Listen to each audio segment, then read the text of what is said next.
The Strange Case of Dr. Jekyll and Mr. Hyde by Robert Louis Stevenson, read by Xray Girl.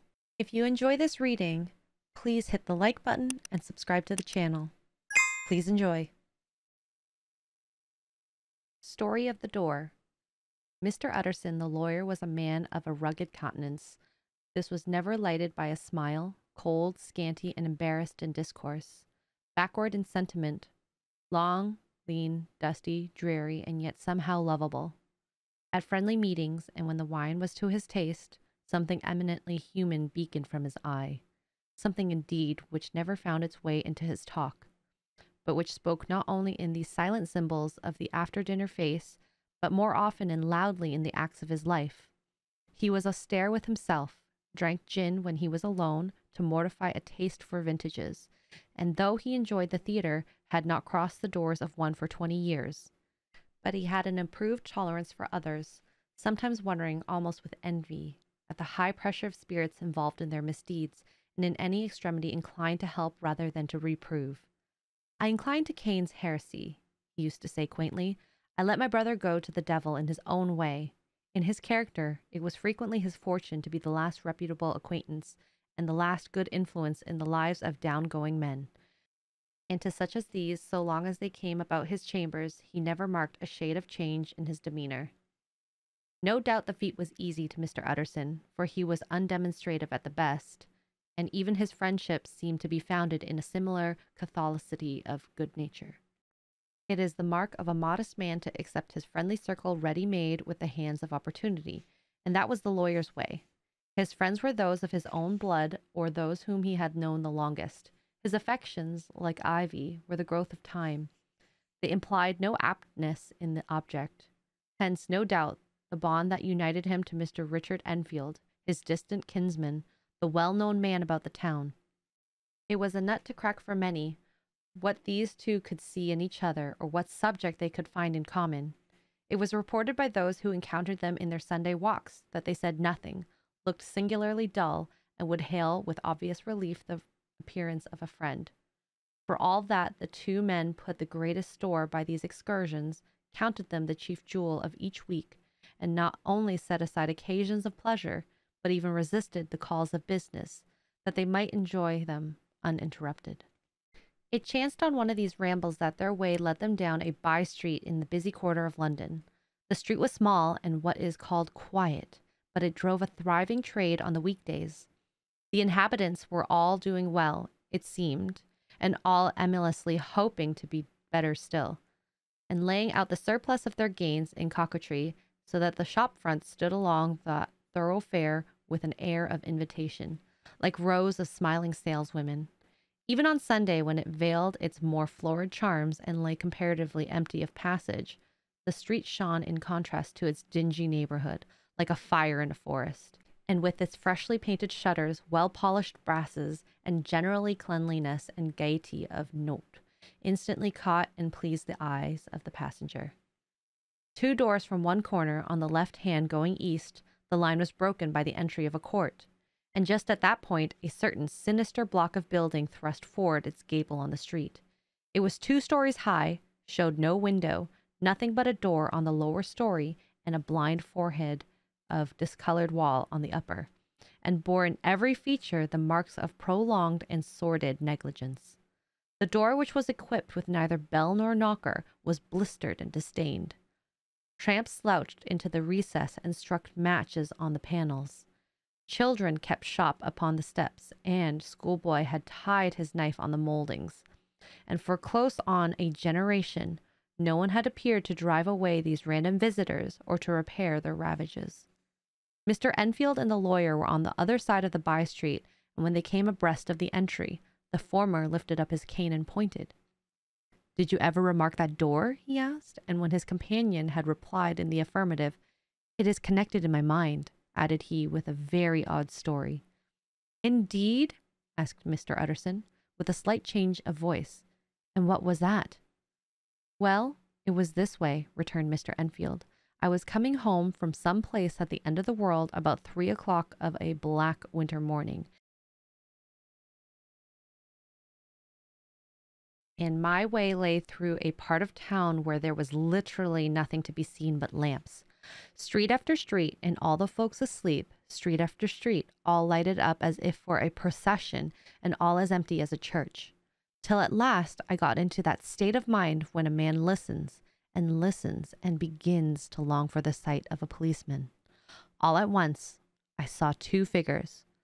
One, a little man who was stumping along eastward at a good walk, and the other, a girl of maybe 8 or 10, who was running as hard as she was able down a cross street.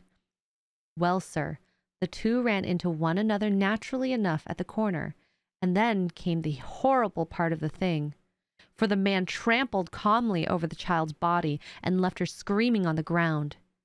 It sounds nothing to hear, but it was hellish to see. It wasn't like a man. It was like some damn juggernaut. I gave a view halloa, took to my heel, collared my gentleman, and brought him back to where there was already quite a group about the screaming child. He was perfectly cool and made no resistance, but gave me one look, so ugly that it brought out the sweat on me like running. The people who had turned out were the girl's own family, and pretty soon the doctor for whom she had been sent put in his appearance. Well, the child was not much the worse, more frightened, according to the sawbones, and there you might have supposed would be an end to it. But there was one curious circumstance. I had taken a loathing to my gentleman at first sight, so had the child's family, which was only natural, but the doctor's case was what struck me. He was a usual cut-and-dry apothecary of no particular age and color, but with strong Edinburgh accent, and about as emotional as a bagpipe. Well, sir, he was like the rest of us. Every time he looked at my prisoner, I saw that Sawbones turned sick and white with a desire to kill him.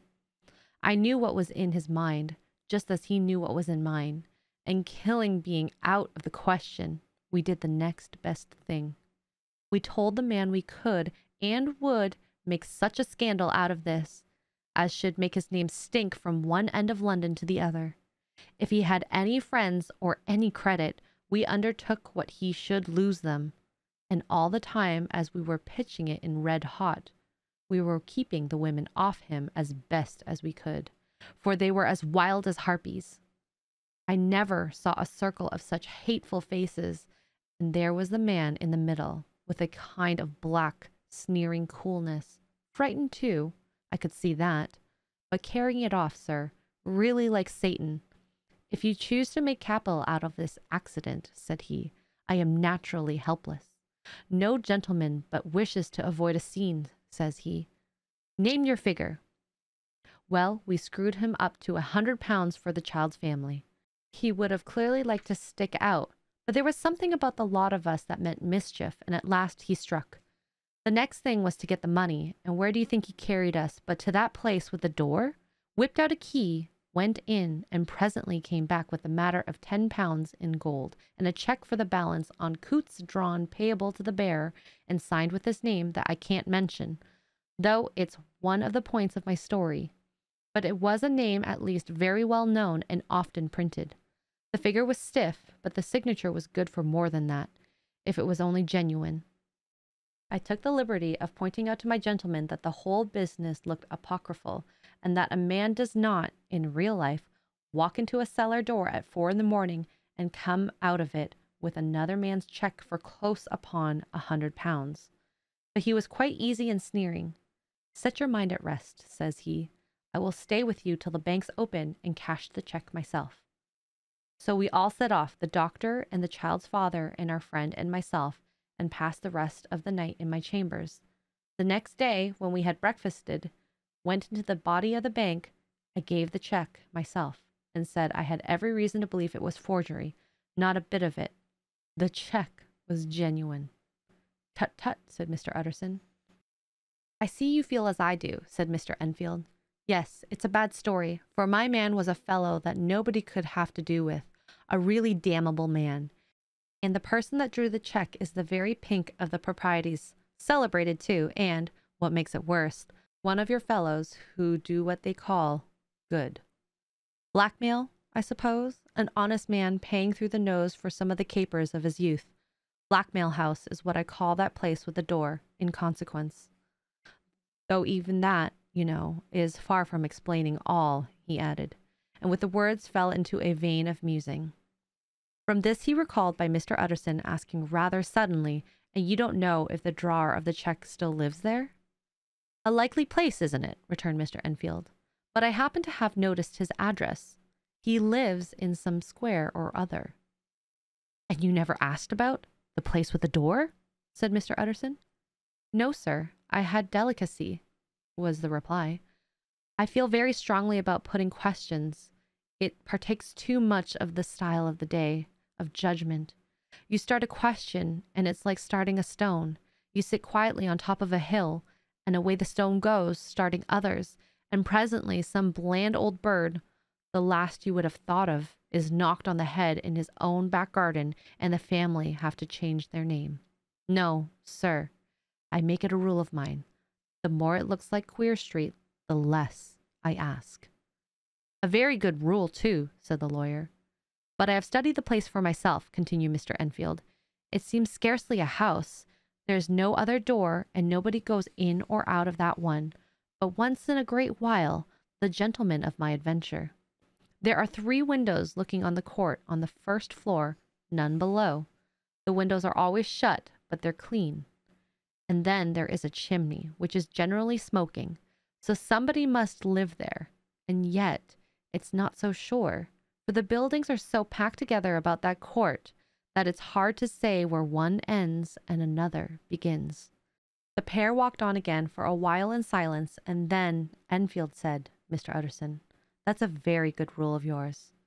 Yes, I think it is, returned Enfield. And for all that, continued the lawyer, there's one point I want to ask. I want to ask the name of that man who walked over the child. Well, said Mr. Enfield, I can't see what harm it would do. It was a man of the name of Hyde. Said Mr. Utterson. What sort of man is he to see? He is not easy to describe. There is something wrong with his appearance, something displeasing, something downright detestable. I never saw a man I so disliked, and yet I scarce know why. He must be deformed somewhere. He gives a strong feeling of deformity, although I couldn't specify the point. He's an extraordinary-looking man, and yet I really can name nothing out of the way. No, sir, I can make no hand of it. I can't describe him. But it's not want of memory, for I declare I can see him this moment. Mr. Utterson again walked some way in silence, and obviously under a weight of consideration. You are sure he used a key? He inquired at last. My dear sir, began Enfield, surprised out of himself. Yes, I know, said Utterson. I know it must seem strange.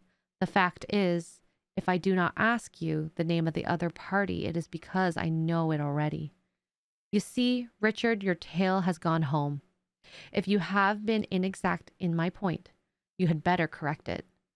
I think you might have warned me, returned the other with a touch of sullenness, but I have been pedantically exact, as you call it. The fellow had a key, and what's more, he has it still. I saw him use it not a week ago. Mr. Utterson sighed deeply, but said never a word, and the young man presently resumed. Here is another lesson to say nothing, said he. I am ashamed of my long tongue. Let us make a bargain never to refer to this again. With all my heart, said the lawyer. I shake hands on that, Richard. Search for Mr. Hyde. That evening, Mr. Utterson came home to his bachelor house in the sombre spirits and sat down to dinner without relish. It was his custom of a Sunday, when his meals was over, to sit close by the fire, a volume of some dry divinity on his reading desk, until the clock of the neighboring church rang out at the hour of 12, when he would go soberly and gratefully to bed. On this night, however, as soon as the cloth was taken away, he took up a candle and went into his business room. There he opened his safe, took from the most private part of it a document endorsed on the envelope as Dr. Jekyll's will, and sat down with a clouded brow to study its content. The will was holograph for Mr. Utterson, though he took charge of it now that it was made and had refused to lend the least assistance in the making of it. It provided not only that in the case of the decease of Henry Jekyll, M.D., D.C.L., LL.D., F.R.S., and Co. All his possessions were to pass into the hands of his friend and benefactor, Edward Hyde, but that in case of Dr. Jekyll's disappearance or unexplained absence for any period exceeding 3 calendar months, the said Edward Hyde would step into the said Henry Jekyll's shoes without further delay and free from any burden or obligation beyond the parchment of a few small sums to the members of the doctor's household. This document had long been the lawyer's eyesore. It offended him both as a lawyer and as a lover of the sane and customary sides of life, to whom the fanciful was the immodest. And hitherto it was his ignorance of Mr. Hyde that had swelled his indignation. Now, by a sudden turn, it was his knowledge. It was already bad enough when the name was but a name of which he could learn no more. It was worse when it began to be clothed upon with detestable attributes, and out of the shifting, insubstantial mists that had so long baffled his eyes, there leapt a sudden, definite presentiment of a fiend. "I thought it was madness," he said, as he replaced the obnoxious paper in the safe, "and now I begin to fear it is disgrace." With that, he blew out his candle, put on a great coat, and set forth in the direction of Cavendish Square, that citadel of medicine where his friend, the great Dr. Lanyon, had his house and received his crowding patients. If anyone knows, it will be Lanyon, he had thought. The solemn butler knew and welcomed him. He was subjected to no stage of delay, but ushered direct from the door to the dining room, where Dr. Lanyon sat alone over his wine. This was a hearty, healthy, dapper, red-faced gentleman, with a shock of hair prematurely white, in a boisterous and decided manner. At sight of Mr. Utterson, he sprang up from his chair and welcomed him with both hands. The geniality, as was the way of the man, was somewhat theatrical to the eyes, but it reposed on genuine feeling. For these two were old friends, old mates both at school and college, both thorough respecters of themselves and of each other, and, what does not always follow, the men who thoroughly enjoyed each other's company. After a little rambling talk, the lawyer led up to the subject which so disagreeably preoccupied his mind. "I suppose, Lanyon," said he, "you and I must be the 2 oldest friends that Henry Jekyll has?" "I wish the friends were younger," chuckled Dr. Lanyon, "but I suppose we are. And what of that? I see little of him now." "Indeed," said Mr. Utterson. "I thought you had a bond of common interest." "We had," was the reply, "but it is more than 10 years since Henry Jekyll became too fanciful for me. He began to go wrong in the mind, and though of course I continue to take an interest in him for old sake's sake, as they say, I see and I have seen devilish little of the man. Such unscientific balderdash," added the doctor, flushing suddenly purple, "would have estranged Damon and Pythias." This little spurt of temper was somewhat of a relief to Mr. Utterson. They have only differed on some point of science, he thought, and being a man of no scientific passions, except in the matter of conveyancing, he even added, "It is nothing worse than that." He gave his friend a few seconds to recover his composure, and then approached the question he had come to put. "Did you ever come across a protégé of his, one Hyde?" he asked. "Hyde?" repeated Lanyon. "No, never heard of him since my time." That was the amount of information that the lawyer carried back with him to the great dark bed on which he tossed to and fro until the small hours of the morning began to grow large. It was a night of little ease to his toiling mind, toiling in mere darkness and besieged by questions. 6 o'clock struck on the bells of the church that was so conveniently near Mr. Utterson's dwelling, and still he was digging at the problem. Hitherto it had touched him on the intellectual side alone, but now his imagination also was engaged, or rather enslaved, and as he lay and tossed in the gross darkness of the night, and the curtained room, Mr. Enfield's tale went by before his mind in a scroll of lighted pictures. He would be aware of the great field of lamps of a nocturnal city, then of the figure of a man walking swiftly, then of a child running from the doctor's, and then these met, and that human juggernaut trod the child down and passed on regardless of her screams.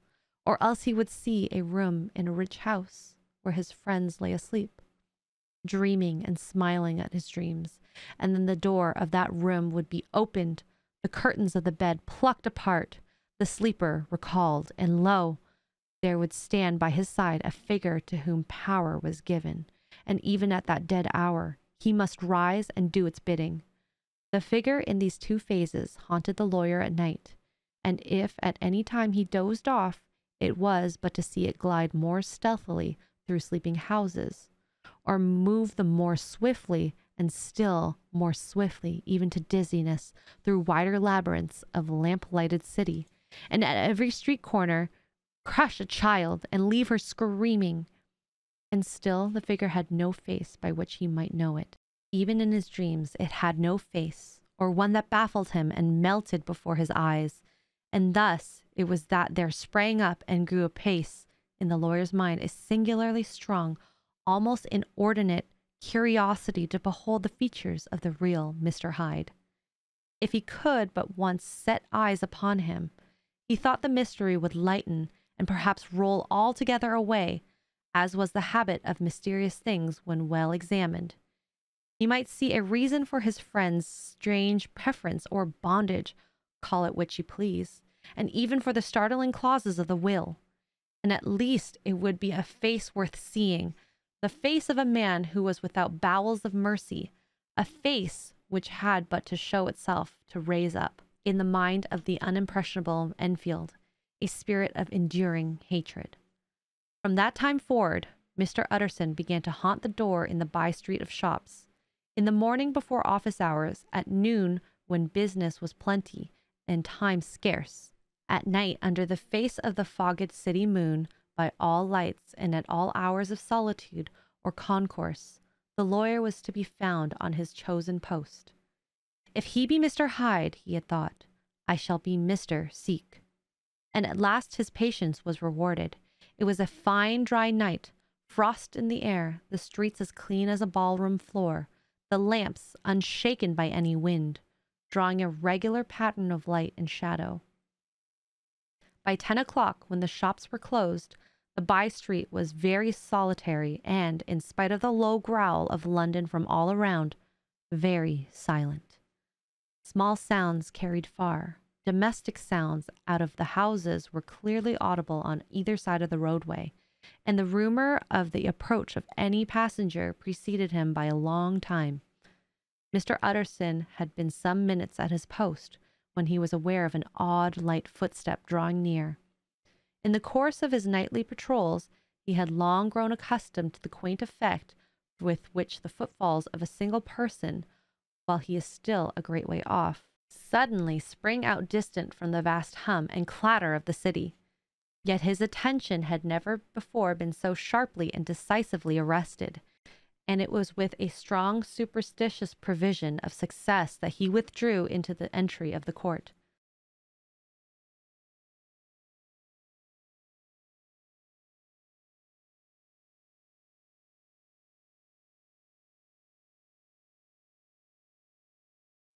The steps drew swiftly nearer and swelled out suddenly louder as they turned the end of the street.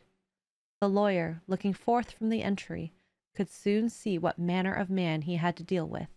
He was small and very plainly dressed, and the look of him, even at that distance, went somehow strongly against the watcher's inclination. But he made straight for the door, crossing the roadway to save time, and as he came he drew a key from his pocket like one approaching home. Mr. Utterson stepped out and touched him on the shoulder as he passed. Mr. Hyde, I think? Mr. Hyde shrank back with a hissing intake of the breath, but his fear was only momentary, and though he did not look at the lawyer in the face, he answered coolly enough, "That is my name. What do you want?" "I see you're going in," returned the lawyer. "I am an old friend of Dr. Jekyll's, Mr. Utterson of Gaunt Street. You must have heard my name, and meeting you so conveniently, I thought you might admit me." "You will not find Dr. Jekyll. He is from home," replied Mr. Hyde, blowing in the key. And then suddenly, but still without looking up, "How did you know me?" he asked. "On your side," said Mr. Utterson. "Will you do me a favor?" "With pleasure," replied the other. What shall it be? Will you let me see your face? Asked the lawyer. Mr. Hyde appeared to hesitate, and then, as if upon some sudden reflection, fronted about with an air of defiance, and the pair stared at each other pretty fixedly for a few seconds. Now I shall know you again, said Mr. Utterson. It may be useful. Yes, returned Mr. Hyde. It is as well we have met, and a propos, you should have my address. And he gave a number of a street in Soho. Good God, thought Mr. Utterson, can he too have been thinking of the will? But he kept his feelings to himself and only grunted in the acknowledgments of the address. And now, said the other, how did you know me? By description, was the reply. Whose description? We have common friends, said Mr. Utterson. Common friends? Echoed Mr. Hyde, a little hoarsely. Who are they? Jekyll, for instance, said the lawyer. He never told you, cried Mr. Hyde, with a flush of anger. I did not think you would have lied. Come, said Mr. Utterson, that is not fitting language. The other snarled aloud into a savage laugh, and the next moment, with extraordinary quickness, he had unlocked the door and disappeared into the house. The lawyer stood a while when Mr. Hyde had left him, the picture of disquietude. Then he began slowly to mount the street, pausing every step or two and putting his hand to his brow like a man in mental perplexity. The problem he was thus debating as he walked was one of a class that is rarely solved. Mr. Hyde was pale and dwarfish. He gave an impression of deformity without any nameable malformation. He had a displeasing smile. He had borne himself to the lawyer with a sort of murderous mixture of timidity and boldness, and he spoke with a husky, whispering, and somewhat broken voice. All these were points against him, but not all of these together could explain the hitherto unknown disgust, loathing, and fear with which Mr. Utterson regarded him. There must be something else, said the perplexed gentleman. There is something more. If I could find a name for it. God bless me, the man seems hardly human. Something troglodytic, shall we say? Or can it be the old story of Dr. Fell? Or is it the mere radiance of a foul soul that thus transpires through and transfigures its clay continent? The last, I think, for oh, my poor old Harry Jekyll. If ever I read Satan's signature upon a face, it is on that of your new friend. Round the corner from the by-street there was a square of ancient handsome houses, now for the most part decayed from their high estate and let in flats and chambers to all sorts and conditions of men. Map engravers, architects, shady lawyers, and the agents of obscure enterprises. One house, however, second from the corner, was still occupied entire, and at the door of this, which wore a great air of wealth and comfort, though it is now plunged in darkness except for the fan light, Mr. Utterson stopped and knocked. A well-dressed elderly servant opened the door. Is Dr. Jekyll at home, Poole? Asked the lawyer. I will see, Mr. Utterson, said Poole, admitting the visitor as he spoke, with a large, low-roofed, comfortable hall, paved with flags, warmed after the fashion of a country home, by a bright open fire, and furnished with costly cabinets of oak. Will you wait here by the fire, sir, or shall I give you a light in the dining-room? Here, thank you, said the lawyer, and he drew near and leaned on the tall fender. This hall, in which he is now left alone, was a pet fancy of his friend the doctor's, and Utterson himself was wont to speak of it as the pleasantest room in London. But tonight there was a shudder in his blood, and the face of Hyde sat heavy on his memory. He felt, what was rare with him, a nausea and distaste of life, and in the gloom of his spirits he seemed to read a menace in the flickering of the firelight and the polished cabinets, and the uneasy starting of the shadow on the roof. He was ashamed of his relief when Poole presently returned to announce that Dr. Jekyll has gone out. I saw Mr. Hyde go in by the old dissecting room door, Poole, he said. Is that right, when Dr. Jekyll is from home? Quite right, Mr. Utterson, sir, replied the servant. Mr. Hyde has a key. Your master seems to repose a great deal of trust in that young man, Poole, resumed the other musingly. Yes, sir, he do indeed, said Poole. We have all orders to obey him. I do not think I ever met Mr. Hyde, asked Mr. Utterson. Oh dear no, sir. He never dines here, replied the butler. Indeed, we see very little of him on this side of the house. He mostly comes and goes by the laboratory. Well, good night, Poole. Good night, Mr. Utterson. And the lawyer set out homeward with a very heavy heart. Poor Harry Jekyll, he thought. My mind misgives me he is in deep waters. He was wild when he was young, a long while ago to be sure, but in the law of God there is no statute of limitations. Aye, it must be that, the ghost of some old sin, the cancer of some concealed disgrace, punishments coming ped claudo, years after memory was forgotten, and self-loathe condoned the fault, and the lawyer, scared by the thought, brooded a while on his own past, groping in all the corners of memory, lest by chance some jack-in-the-box of an old iniquity should leap into light here. His past was fairly blameless. Few men could read the rolls of their life with less apprehension, yet he was humbled to the dust by the many ill things he had done, and raised up again into a sober and fearful gratitude by the many that he had come so near into doing, yet avoided. And then by a return on his former subject, he conceived a spark of hope. This Master Hyde, if he were studied, thought he, must have secrets of his own, black secrets by the look of him, secrets compared to which poor Jekyll's worst would be like sunshine. Things cannot continue as they are.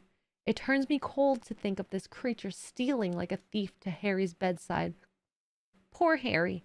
What awakening, and the danger of it! For if this Hyde suspects the existence of the will, he may grow impatient to inherit. I must put my shoulder to the wheel. If Jekyll will but let me, he added, if Jekyll will only let me. For once more he saw before his mind's eye, as clear as a transparency, the strange clauses of the will. Dr. Jekyll was quite at ease. A fortnight later, by excellent good fortune, the doctor gave one of his pleasant dinners to some 5 or 6 old cronies, all intelligent, reputable men, and all judges of good wine. And Mr. Utterson so contrived that he remained behind after the others had departed. This was no new arrangement, but a thing that had befallen many scores of times. Where Utterson was liked, he was liked well. Hosts loved to detail the dry lawyer when the light-hearted and the loose-tongued had already their foot on the threshold.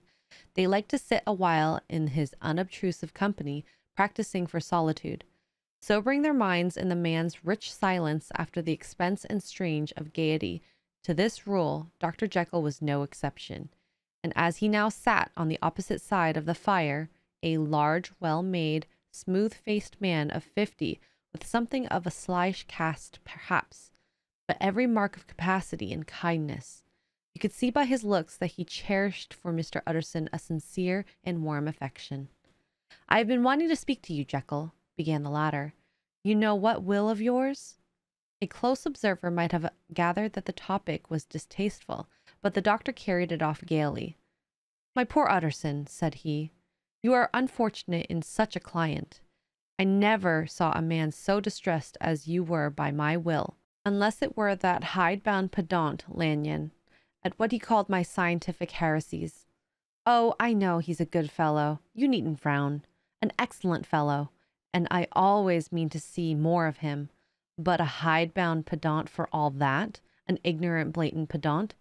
I was never more disappointed in any man than Lanyon. You know I never approved of it, pursued Utterson, ruthlessly disregarding the fresh topic. My will? Yes, certainly I know that, said the doctor, a trifle sharply. You have told me so. Well, I tell you so again, continued the lawyer. I have been learning something of young Hyde. The large, handsome face of Dr. Jekyll grew pale to the very lips, and there came a blackness about his eyes. I do not care to hear more, said he. This is a matter I thought we had agreed to drop. What I heard was abominable, said Utterson. It can make no change. You do not understand my position, returned the doctor, with a certain incoherency of manner. I am painfully situated, Utterson. My position is a very strange one. It is one of those affairs that cannot be mended by talking. Jekyll, said Utterson, you know me. I am a man to be trusted. Make a clean breast of this confidence, and I make no doubt I can get you out of it. My good Utterson, said the doctor, this is very good of you. This is downright good of you, and I cannot find words to thank you in. I believe you fully. I would trust you before any man alive, before myself, if I could make the choice, but indeed it isn't what you fancy. It is not so bad at that, and just to put your good heart at rest, I will tell you one thing. The moment I choose, I can be rid of Mr. Hyde. I give you my hand upon that, and I thank you again and again.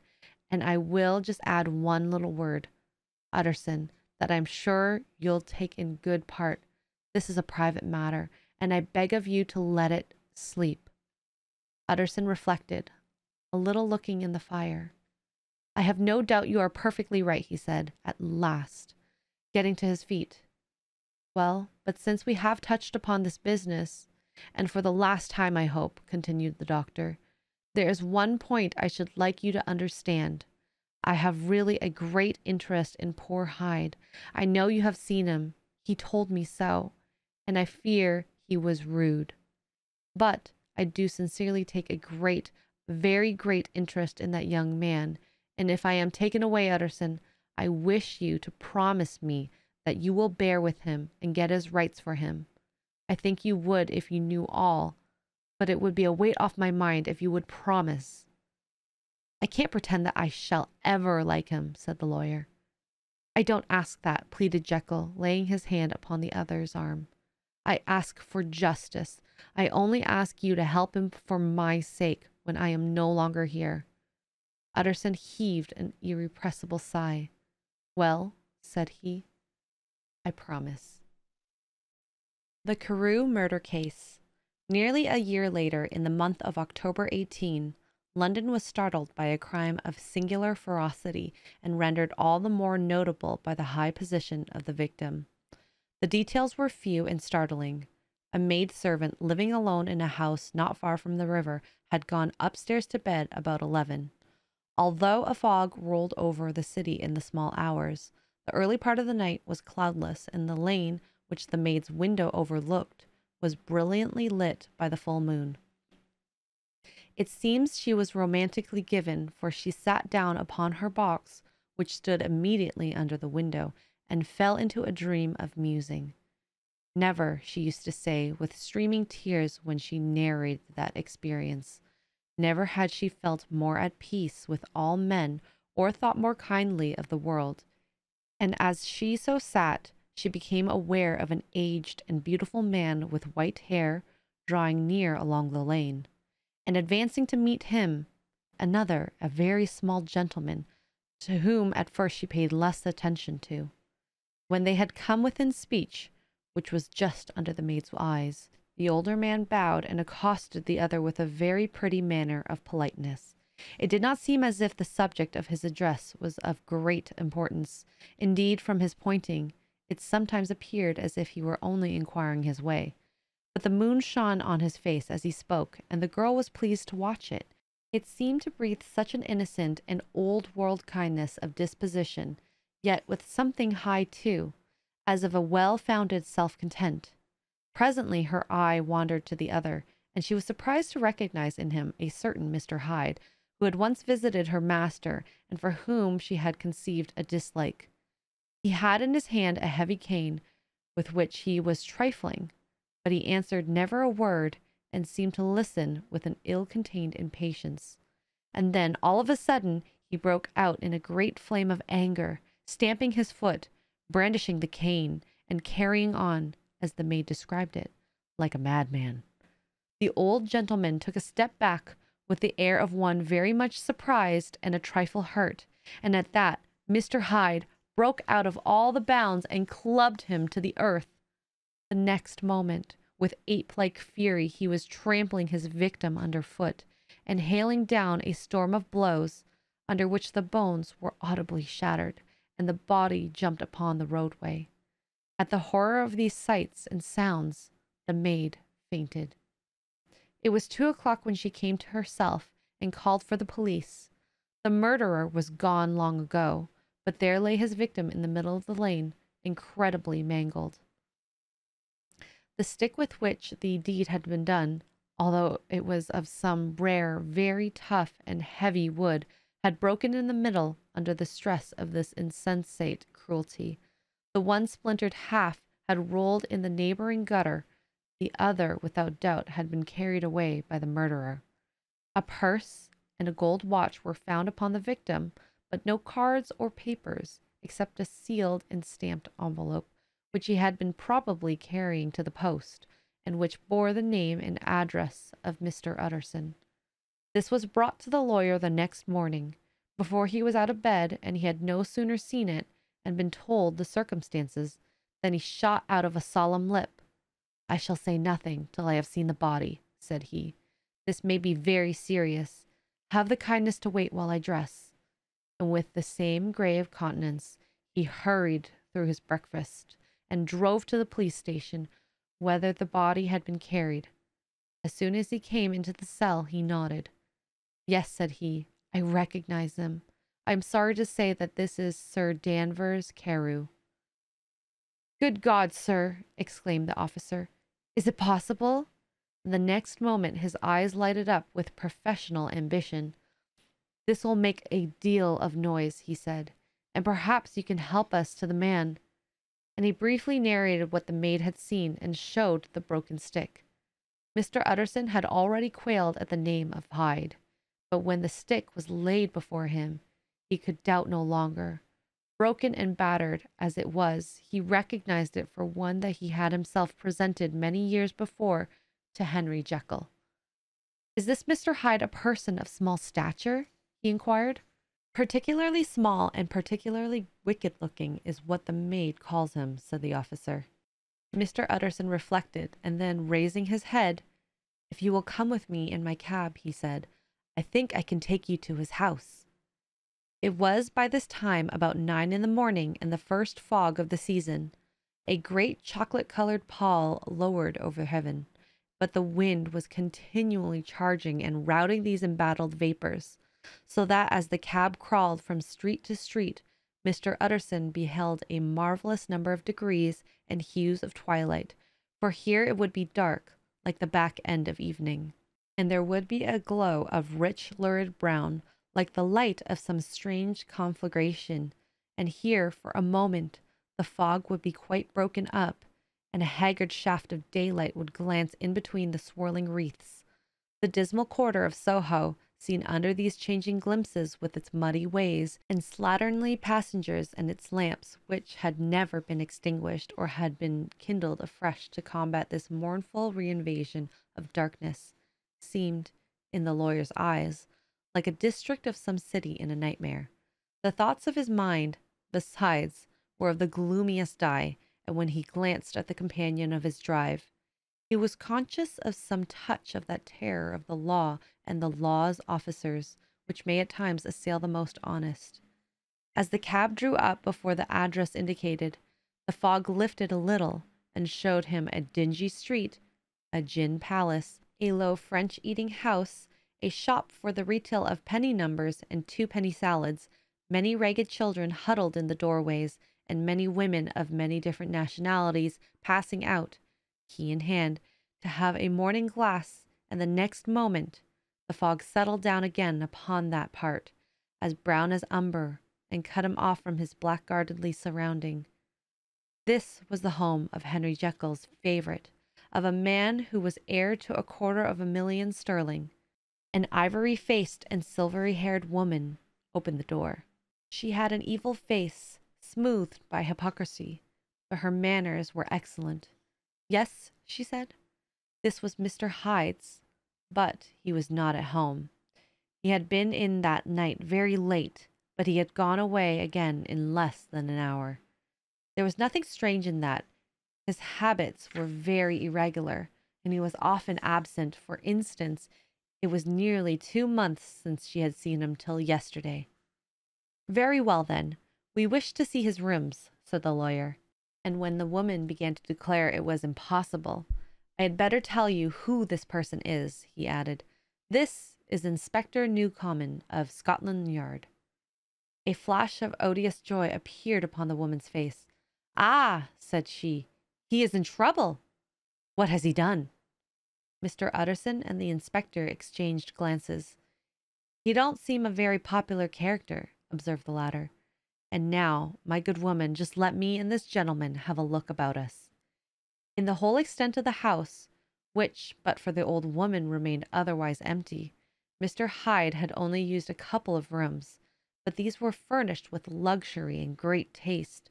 A closet was filled with wine, the plate was of silver, the napery elegant. A good picture hung upon the walls, a gift, as Utterson supposed, from Henry Jekyll, who was more of a connoisseur, and the carpets were of many plies and agreeable in color. At this moment, however, the rooms bore every mark of having been recently and hurriedly ransacked. Clothes lay about the floor, with their pockets inside out. Lockfast drawers stood open, and on the hearth there lay a pile of grey ashes, as though many papers had been burned. From these embers the inspector disinterred the butt end of a green cheque-book, which had resisted the action of the fire. The other half of the stick was found behind the door, and as this clinched his suspicions, the officer declared himself delighted. A visit to the bank, where several £1,000s were found to be lying in the murderer's credit, completed his gratification. "You may depend upon it, sir," he told Mr. Utterson, "I have him in my hand. He must have lost his head, or he would never have left the stick, or, above all, burned the cheque-book. Why, money's life to the man. We have nothing to do but wait for him at the bank and get out the handbills." This last, however, was not so easy of accomplishment, for Mr. Hyde had numbered few familiars. Even the master of the servant maid had only seen him twice. His family could nowhere be traced. He had never been photographed, and the few who could describe him differed widely, as common observers will. Only on one point were they agreed, and that was the haunting sense of unexpressed deformity with which the fugitive impressed his beholders. Incident of the letter. It was late in the afternoon when Mr. Utterson found his way to Dr. Jekyll's door, where he was at once admitted by Poole and carried down by the kitchen offices and across a yard which had once been a garden, to the building which was indifferently known as the laboratory or the dissecting rooms. The doctor had bought the house from the heirs of a celebrated surgeon, and his own tastes, being rather chemical than anatomical, had changed the destination of the block at the bottom of the garden. It was the first time that the lawyer had been received in that part of his friend's quarters, and he eyed the dingy, windowless structure with curiosity, and gazed round with a distasteful sense of strangeness as he crossed the theatre, once crowded with eager students and now lying gaunt and silent, the tables laden with chemical apparatus, the floor strewn with crates and littered with packing straw, and the light falling dimly through the foggy cupola. At the further end, a flight of stairs mounted to a door covered with a red baize, and through this Mr. Utterson was at last received into the doctor's cabinet. It was a large room, fitted round with glass presses, and furnished, among other things, with cheval glass and a business table, and looking out upon the court by 3 dusty windows barred with iron. The fire burned in the grate. A lamp was set lighted on the chimney shelf, for even in the houses the fog began to lie thickly, and there, close up to the warmth, sat Dr. Jekyll, looking deadly sick. He did not rise to meet his visitor, but held out a cold hand and bade him welcome in a changed voice. "And now," said Mr. Utterson, as soon as Poole had left him, "you have heard the news?" The doctor shuddered. "They were crying it in the square," he said. "I heard them in my dining room." "One word," said the lawyer. "Carew was my client, but so are you, and I want to know what am I doing? You have not been mad enough to hide this fellow?" "Utterson, I swear to God," cried the doctor, "I swear to God, I will never set eyes on him again. I bind my honor to you that I am done with him in this world. It is all at an end, and indeed he does not want my help. You do not know him as I do. He is safe. He is quite safe. Mark my words, he will never more be heard of." The lawyer listened gloomily. He did not like his friend's feverish manner. "You seem pretty sure of him," said he, "and for your sake I hope you may be right. If it came to a trial, your name might appear." "I am quite sure of him," replied Jekyll. "I have grounds for certainty that I cannot share with anyone. But there is one thing of which you may advise me. I have received a letter, and I am at a loss whether I should show it to the police. I should like to leave it in your hands, Utterson. You would judge wisely, I am sure. I have so great a trust in you." "You fear, I suppose, that it might lead to his detection?" asked the lawyer. "No," said the other. "I cannot say that I care what becomes of Hyde. I am quite done with him. I was thinking of my own character, which this hateful business has rather exposed." Utterson ruminated a while. He was surprised at his friend's selfishness, and yet relieved by it.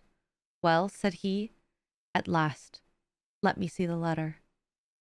The letter was written in an odd, upright hand and signed Edward Hyde, and it signified, briefly enough, that the writer's benefactor, Dr. Jekyll, whom he had long so unworthily repaid for 1,000 generosities, need labor under no alarm for his safety, as he had means of an escape on which he placed a sure dependence. The lawyer liked this letter well enough. It put a better color on the intimacy than he had looked for, and he blamed himself for some of his past suspicions. "Have you the envelope?" he asked. "I burned it," replied Jekyll, "before I thought what I was about. But it bore no postmark. The note was handed in." "Shall I keep this and sleep upon it?" asked Utterson. "I wish you to judge for me entirely," was the reply. "I have lost confidence in myself." "Well, I shall consider," returned the lawyer. "And now one word more. It was Hyde who dictated the terms in your will about that disappearance?" The doctor seemed seized with a qualm of faintness. He shut his mouth tight and nodded. "I knew it," said Utterson. "He meant to murder you. You have had a fine escape." "I have had what is far more to the purpose," returned the doctor solemnly. "I have had a lesson. Oh God, Utterson, what a lesson I have had!" And he covered his face for a moment with his hands. On his way out, the lawyer stopped and had a word or two with Poole. "By and by," said he, "there was a letter handed in today. What was the messenger like?"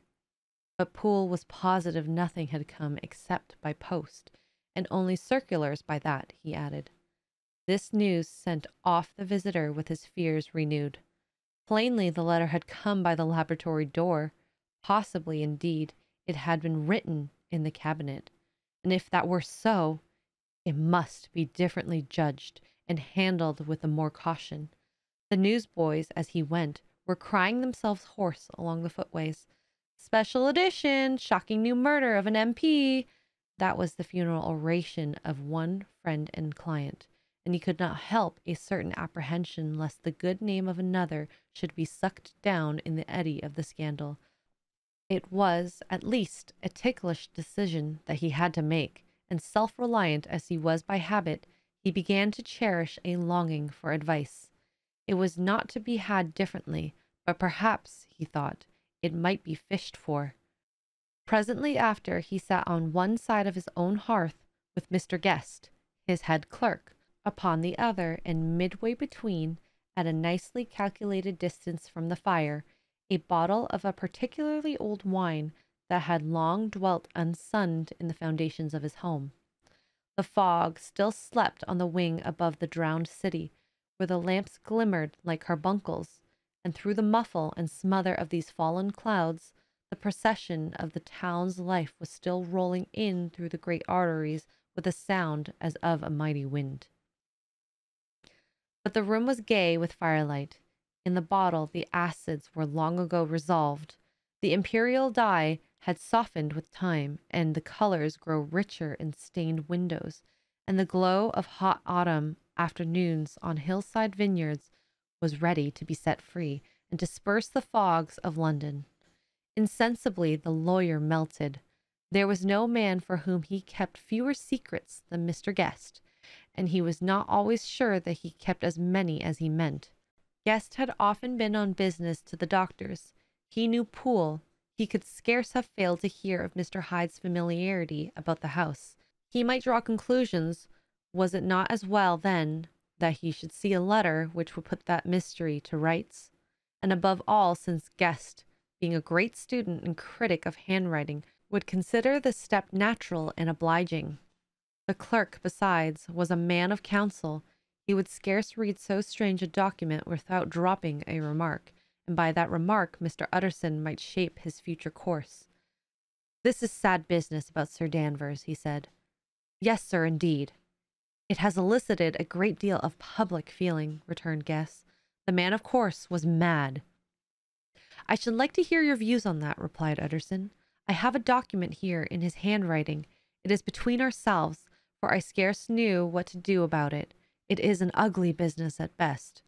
But there it is, quite in your way, a murderer's autograph." Guest's eyes brightened, and he sat down at once and studied it with passion. "No, sir," he said, "not mad, but it is an odd hand, and by all accounts a very odd writer," added the lawyer. Just then the servant entered with a note. "Is that from Dr. Jekyll, sir?" inquired the clerk. "I thought I knew the writing." "Anything private, Mr. Utterson?" "Only an invitation to dinner." "Why? Do you want to see it?" "One moment. I thank you, sir." And the clerk laid the 2 sheets of paper alongside and sedulously compared their contents. "Thank you, sir," he said at last, returning both. "It's a very interesting autograph." There was a pause, during which Mr. Utterson struggled with himself. "Why did you compare them, Guest?" he inquired suddenly. "Well, sir," returned the clerk, "there's a rather singular resemblance. The 2 hands are in many points identical, only differently sloped." "Rather quaint," said Utterson. "It is, as you say, rather quaint," returned Guest. "I wouldn't speak of this note, you know," said the master. "No, sir," said the clerk. "I understand." And no sooner was Mr. Utterson alone that night that he locked the note into his safe, where it reposed for that time forward. "What?" he thought. "Henry Jekyll forged for a murderer?" And his blood ran cold in his veins. Remarkable incident of Dr. Lanyon. Time ran on. Thousands of pounds were offered in reward for the death of Sir Danvers was resented as a public injury. But Mr. Hyde had disappeared out of the ken of the police as though he had never existed. Much of his past was unearthed. Indeed, in all disreputable tales came out of the man's cruelty, at once so callous and violent, of his vile life, of his strange associates, of the hatred that seemed to have surrounded his career, but of his present whereabouts not a whisper. From the time he had left the house in Soho on the morning of the murder, he was simply blotted out, and gradually, as time drew on, Mr. Utterson began to recover from the hotness of his alarm, and to grow more at quiet with himself. The death of Sir Danvers was, to his way of thinking, more than paid for by the disappearance of Mr. Hyde. Now that the evil influence had been withdrawn, a new life began for Dr. Jekyll. He came out of his seclusion, renewed relations with his friends, became once more their familiar guest and entertainer, and whilst he had always been known for charities, he was now no less distinguished for religion. He was busy, he was much in the open air, he did good. His face seemed to open and brighten, as if with an inward consciousness of service, and for more than 2 months the doctor was at peace. On the 8th of January, Utterson had dined at the doctor's with a small party. Lanyon had been there, and the face of the host had looked from one to the other as in the old days when the trio were inseparable friends.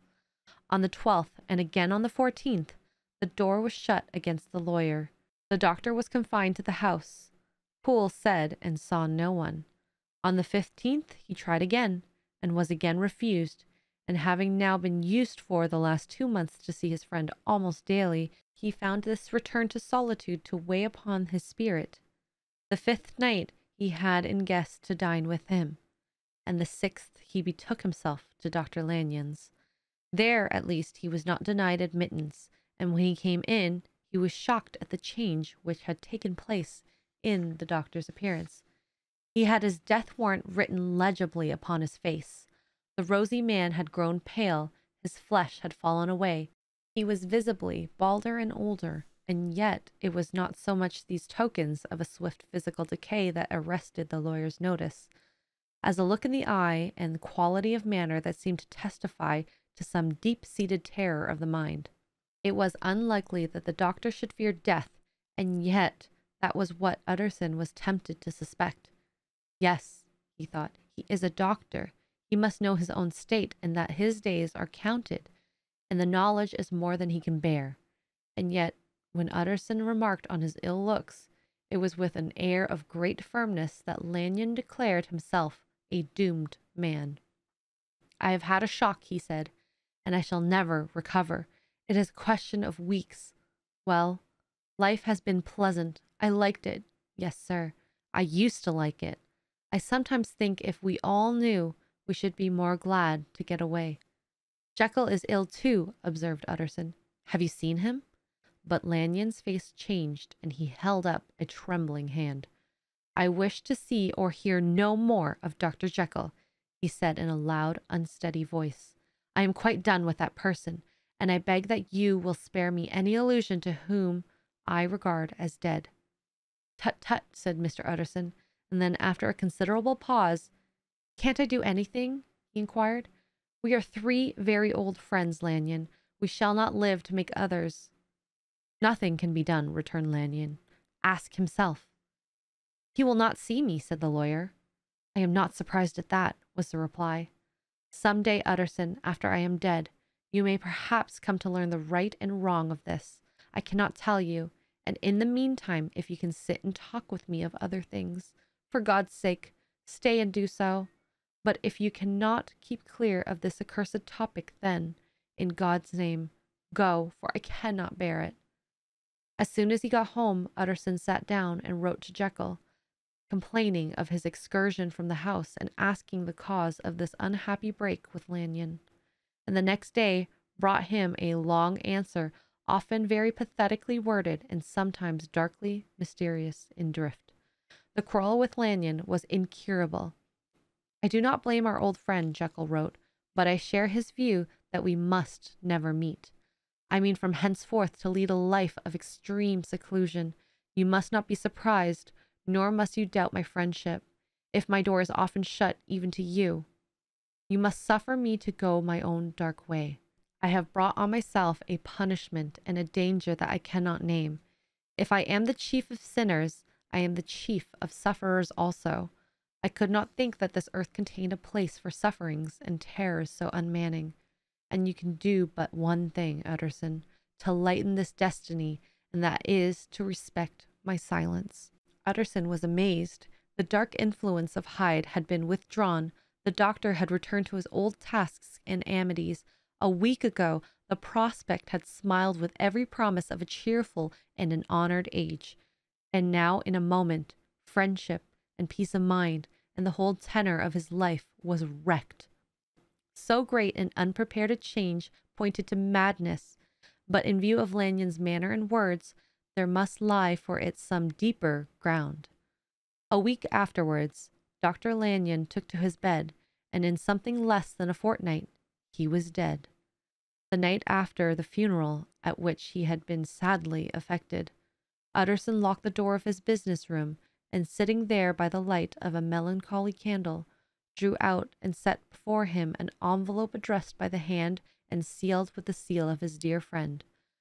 Private, for the hands of J.G. Utterson alone, and in case of his predecease to be destroyed unread. So it was emphatically subscribed, and the lawyer dreaded to behold the contents. I have buried one friend today, he thought. What if this should cost me another? And then he condemned the fear as a disloyalty and broke the seal. Within there was another enclosure, likewise sealed and marked upon the cover as not to be opened till the death or disappearance of Dr. Henry Jekyll.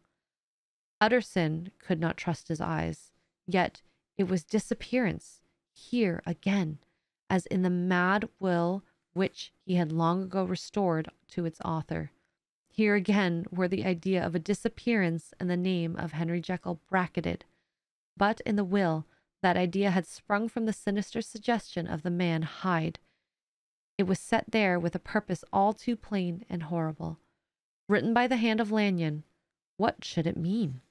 A great curiosity came to the trustee to disregard the prohibition and dive at once to the bottom of these mysteries. But professional honor and faith in his dead friend were stringent obligations. The packet slept in the inmost corner of his private safe.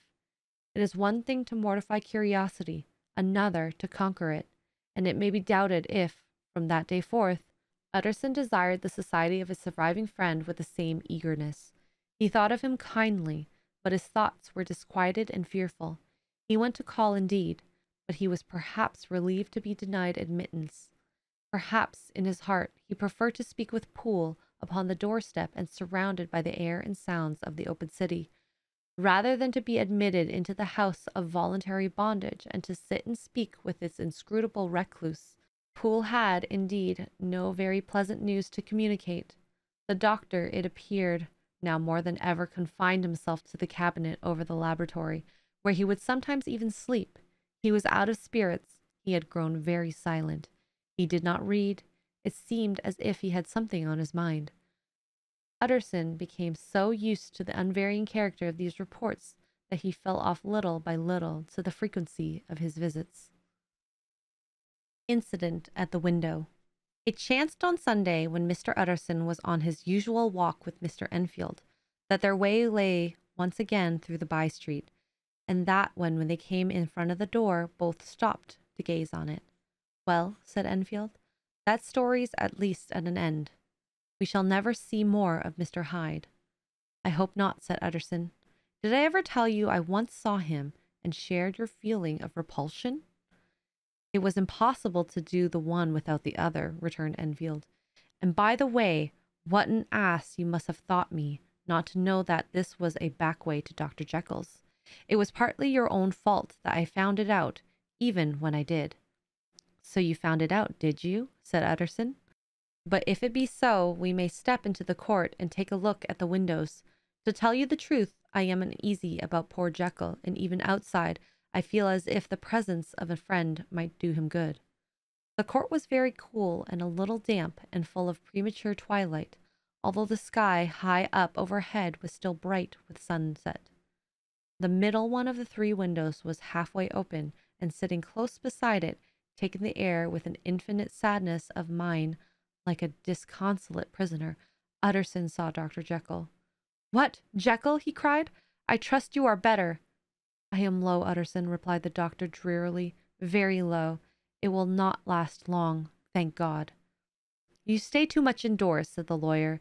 "You should be out, whipping up the circulation like Mr. Enfield and me. This is my cousin, Mr. Enfield, Dr. Jekyll. Come now, get your hat, and take a quick turn with us." "You are very good," sighed the other. "I should like to very much, but no, it is quite impossible. I dare not, but indeed, Utterson, I am very glad to see you. This is really a great pleasure. I would ask you and Mr. Enfield up, but the place is really not fit." "Why then," said the lawyer good-naturedly, "the best thing we can do is to stay down here and speak with you from where we are." "This is just what I was about to venture to propose," returned the doctor with a smile. But the words were hardly uttered before the smile was struck out of his face and succeeded by an expression of such abject terror and despair as froze the very blood of the two gentlemen below. They saw it but for a glimpse, for the window was instantly thrust down, but that glimpse had been sufficient, and they turned and left the court without a word. In silence, too, they traversed the by-street, and it was not until they had come into a neighboring thoroughfare, where even upon a Sunday there were still some stirrings of life, that Mr. Utterson at last turned and looked at his companion. They were both pale, and there was an answering horror in their eyes. God forgive us, said Mr. Utterson, and Mr. Enfield only nodded his head very seriously and walked on once more in silence. The last night. Mr. Utterson was sitting by his fireside one evening after dinner, when he was surprised to receive a visit from Poole. "Bless me, Poole, What brings you here?" he cried, and then taking a second look at him. "What ails you?" he added. "Is the doctor ill?" "Mr. Utterson," said the man, "there is something wrong." "Take a seat, and here is a glass of wine for you," said the lawyer. "Now, take your time and tell me plainly what you want." "You know the doctor's ways, sir," replied Poole, "and how he shuts himself up. Well, he's shut up again in the cabinet, and I don't like it, sir. I wish I may die if I like it. Mr. Utterson, sir, I'm afraid." "Now, my good man," said the lawyer, "be explicit. What are you afraid of?" "I've been afraid for about a week," returned Poole, doggedly disregarding the question, "and I can bear it no more." The man's appearance amply bore out his words. His manner was altered for the worse, and except for the moment when he had first announced his terror, he had not once looked at the lawyer in the face. Even now he sat with a glass of wine untasted on his knees, and his eyes directed to a corner of the floor. "I can bear it no more," he repeated. "Come," said the lawyer, "I see you have some good reason, Poole. I see there is something seriously amiss. Try to tell me what it is." "I think there's been foul play," said Poole hoarsely. "Foul play?" cried the lawyer, and a good deal frightened and rather inclined to be irritated in consequence. "What foul play? What does the man mean?" "I daren't say, sir," was the answer, "but will you come along with me and see for yourself?" Mr. Utterson's only answer was to rise and get his hat and great coat, but he observed with wonder the greatness of the relief that appeared upon the butler's face, and perhaps with no less the wine was still untasted when he set it down to follow. It was a wild, cold, seasonable night of March, with a pale moon lying on her back as though the wind had tilted her, and a flying rack of the most diaphanous and lawny texture. The wind made talking difficult and flecked the blood into the face. It seemed to have swept the street unusually bare of passengers besides, for Mr. Utterson thought he had never seen that part of London so deserted. He could have wished it otherwise. Never in his life had he been conscious of so sharp a wish to see and touch his fellow creatures. For struggle as he might, there was borne in upon his mind a crushing anticipation of calamity. The square, when they got there, was all full of wind and dust, and the thin trees in the garden were lashing themselves along the railing. Poole, who had kept all the way a pace or two ahead, now pulled up in the middle of the pavement, and in spite of the biting weather, took off his hat and mopped his brow with a red pocket handkerchief. But for all the hurry of his coming, these were not the dews of exertion that he wiped away, but the moisture of some strangling anguish, for his face was white, and his voice, when he spoke, harsh and broken. "Well, sir," he said, "here we are, and God grant there be nothing wrong." "Amen, Poole," said the lawyer. Thereupon the servant knocked in a very guarded manner. The door was opened on the chain, and the voice asked from within, "Is that you, Poole?" "It's all right," said Poole. "Open the door." The hall, when they entered, was brightly lighted up. The fire was built high, and about the hearth the whole of the servants, men and women, stood huddled together like a flock of sheep. At the sight of Mr. Utterson, the housemaid broke into hysterical whimperings, and the cook cried out, "God bless! It's Mr. Utterson!" ran forward as if to take him in her arms. What? Are you all here?" said the lawyer peevishly. "Very irregular, very unseemly. Your master would be far from pleased." "They're all afraid," said Poole. Blank silence followed, no one protesting, only the maid lifted up her voice and now wept loudly. "Hold your tongue," Poole said to her, and with a ferocity of accent that testified to his own jangled nerves. And indeed, when the girl had so suddenly raised the note of her lamentation, they all started and turned towards the inner doors with faces of dreadful expectation. "And now," continued the butler, addressing the knife boy, "reach me a candle, and you'll get this through your hands at once." And then he begged Mr. Utterson to follow him, and led the way to the back garden. "Now, sir," said he, "you come as gently as you can. I want you to hear, and I don't want you to be heard. And see here, sir, if by any chance he was to ask you in, don't go." Mr. Utterson's nerves at this unlooked-for termination gave a jerk that nearly threw him from his balance, but he recollected his courage and followed the butler into the laboratory building and through the surgical theatre, with its lumber of crates and bottles to the foot of the stair. Here Poole motioned him to stand on one side and listen, while he himself, setting down the candle and making a great and obvious call on his resolution, mounted the steps and knocked with a somewhat uncertain hand on the red baize of the cabinet door. "Mr. Utterson, sir, asking to see you," he called, and even as he did so, once more violently signed to the doctor to give ear. A voice answered from within. "Tell him I cannot see anyone," it said complainingly. "Thank you, sir," said Poole, with a note of something like triumph in his voice, and taking up his candle, he led Mr. Utterson back across the yard and into the great kitchen, where the fire was out and the beetles were leaping up on the floor. "Sir," he said, looking Mr. Utterson in the eyes, "was that my master's voice?" "It seems much changed," replied the lawyer, very pale, but giving look for look. "Changed? Well, yes, I think so," said the butler. "Have I been 20 years in this man's house to be deceived by his voice? No, sir. He was made away with 8 days ago, when we heard him cry upon the name of God, and who's in there instead of him, and why it stays there, is a thing that cries out to heaven. Mr. Utterson." "This is a very strange tale, Poole.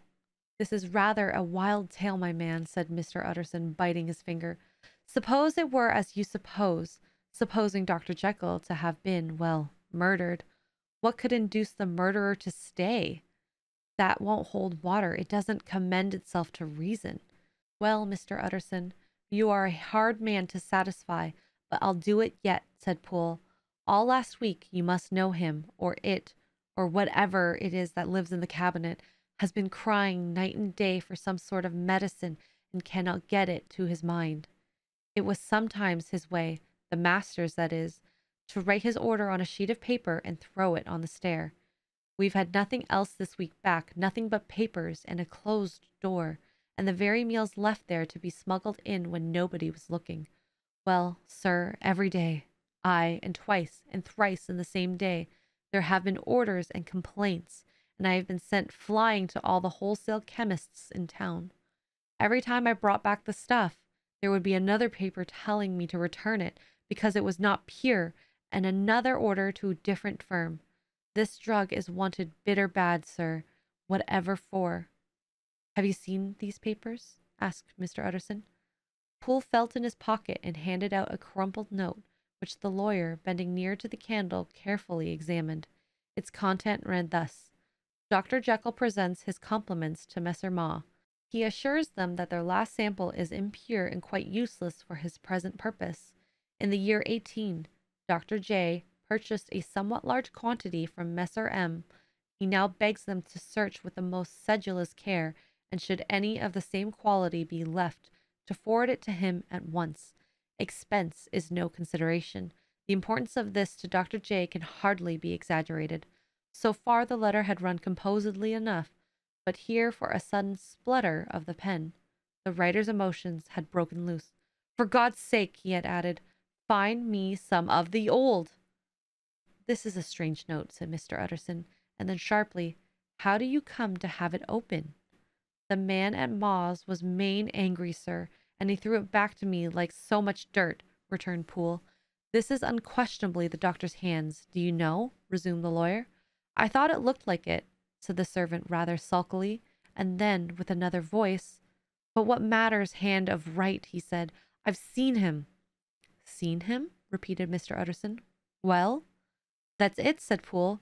"It was this way. I came suddenly into the theatre from the garden. It seems he had slipped out to look for this drug or whatever it is, for the cabinet door was open, and there he was at the far end of the room digging among the crates. He looked up when I came in, gave a kind of cry, and whipped upstairs into the cabinet. It was but for 1 minute that I saw him, but the hair stood upon my head like quills. Sir, if that was my master, why had he a mask upon his face? If it was my master, why did he cry out like a rat and run from me? I have served him long enough." And then the man paused and passed his hand over his face. "There are all very strange circumstances," said Mr. Utterson, "but I think I begin to see daylight. Your master Poole is plainly seized with one of these maladies that both torture and deform the sufferer. Hence, for aught I know, the alteration of his voice, hence the mask and his avoidance of his friends.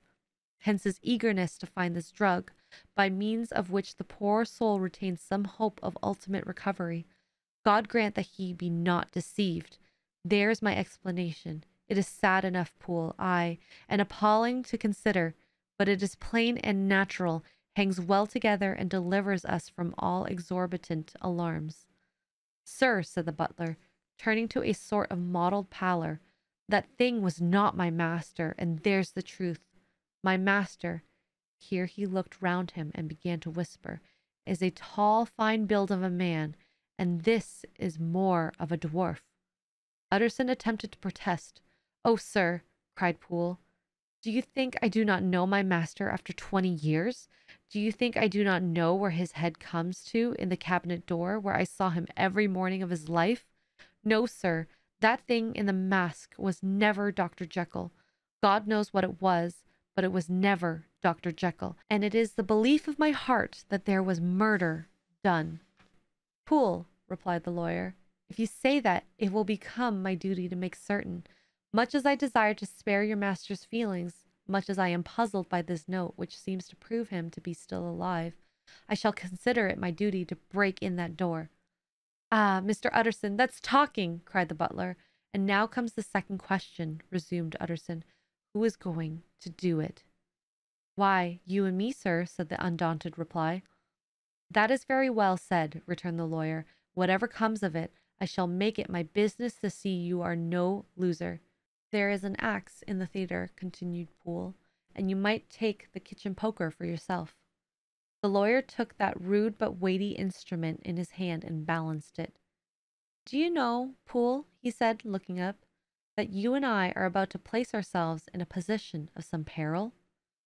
You may say so, sir, indeed, returned the butler. It is well, then, that we should be frank, said the other. We both think more than we have said. Let us make a clean breast.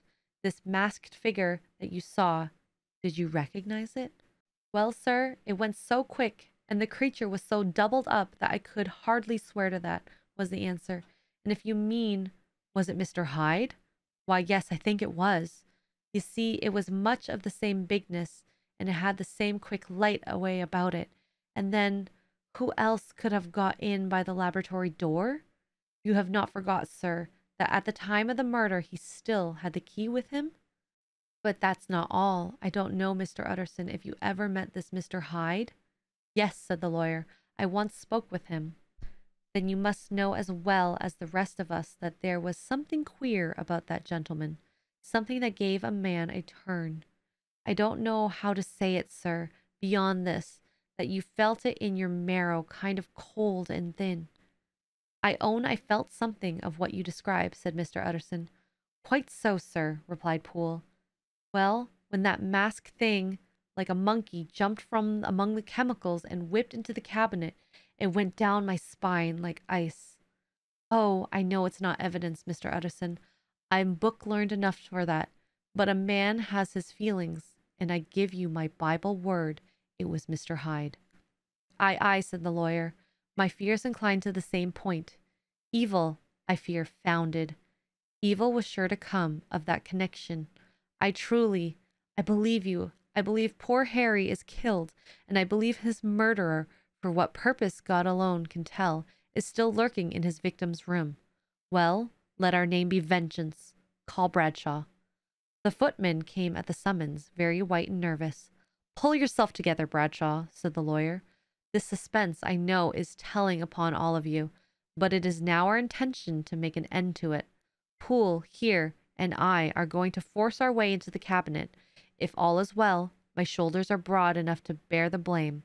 Meanwhile, lest anything really be amiss, or any malefactor seek to escape by the back, you and the boys must go round the corner with a pair of good sticks and take your post at the laboratory door. We give you 10 minutes to get to your stations. As Bradshaw left, the lawyer looked at his watch. And now, Poole, let us get to ours, he said. And taking the poker under his arm, he led the way into the yard. The scud had banked over the moon, and it was now quite dark. The wind, which only broke in puffs and draughts into that deep well of building, tossed the light of the candle to and fro about their steps, until they came into the shelter of the theatre, where they sat down silently to wait. London hummed solemnly all around, but near at hand the stillness was only broken by the sound of a footfall moving to and fro along the cabinet floor. "So it will walk all day, sir," whispered Poole. "Aye, and the better part of the night. Only when a new sample comes from the chemist, there's a bit of a break. Ah, it's an ill conscience that's such an enemy to rest. Ah, sir, there's blood foully shed in every step of it. But hark again, a little closer. Put your heart in your ears, Mr. Utterson, and tell me, is that the doctor's foot?" The steps fell lightly and oddly, with a certain swing, for all they went so slowly. It was different indeed from the heavy creaking tread of Henry Jekyll. Utterson sighed. "Is there never anything else?" he asked. Poole nodded. "Once," he said, "once I heard it weeping." "Weeping? How that?" said the lawyer, conscious of a sudden chill of horror. "Weeping like a woman or a lost soul," said the butler. "I came away with that upon my heart that I would have wept too." And now the 10 minutes drew to an end. Poole disinterred the axe from under a stack of packing straw. The candle was set upon the nearest table to light them to the attack. They drew near with a bated breath to where the patient foot was still going up and down, in the quiet of the night. "Jekyll," cried Utterson with a loud voice, "I demand to see you." He paused a moment, but there came no reply. "I give you fair warning. Our suspicions are aroused, and I must and shall see you," he resumed. "If not by fair means, then by foul. If not by your consent, then by brute force." "Utterson," said the voice, "for God's sake, have mercy." "Ah, that's not Jekyll's voice. It's Hyde's," cried Utterson. "Down with the door, Poole."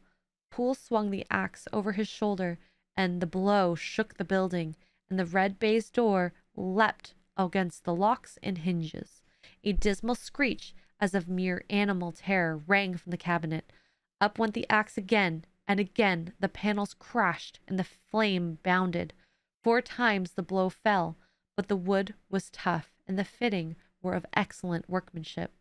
And it was not until the 5th that the lock burst in sunder, and the wreck of the door fell inward on the carpet.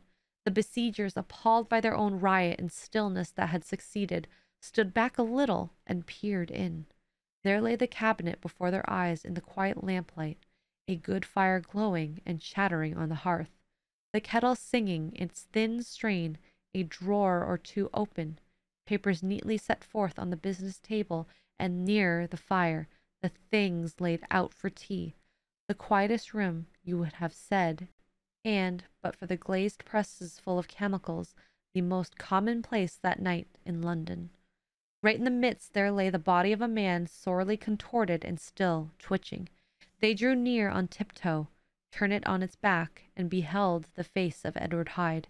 He was dressed in clothes far too large for him, clothes of the doctor's bigness.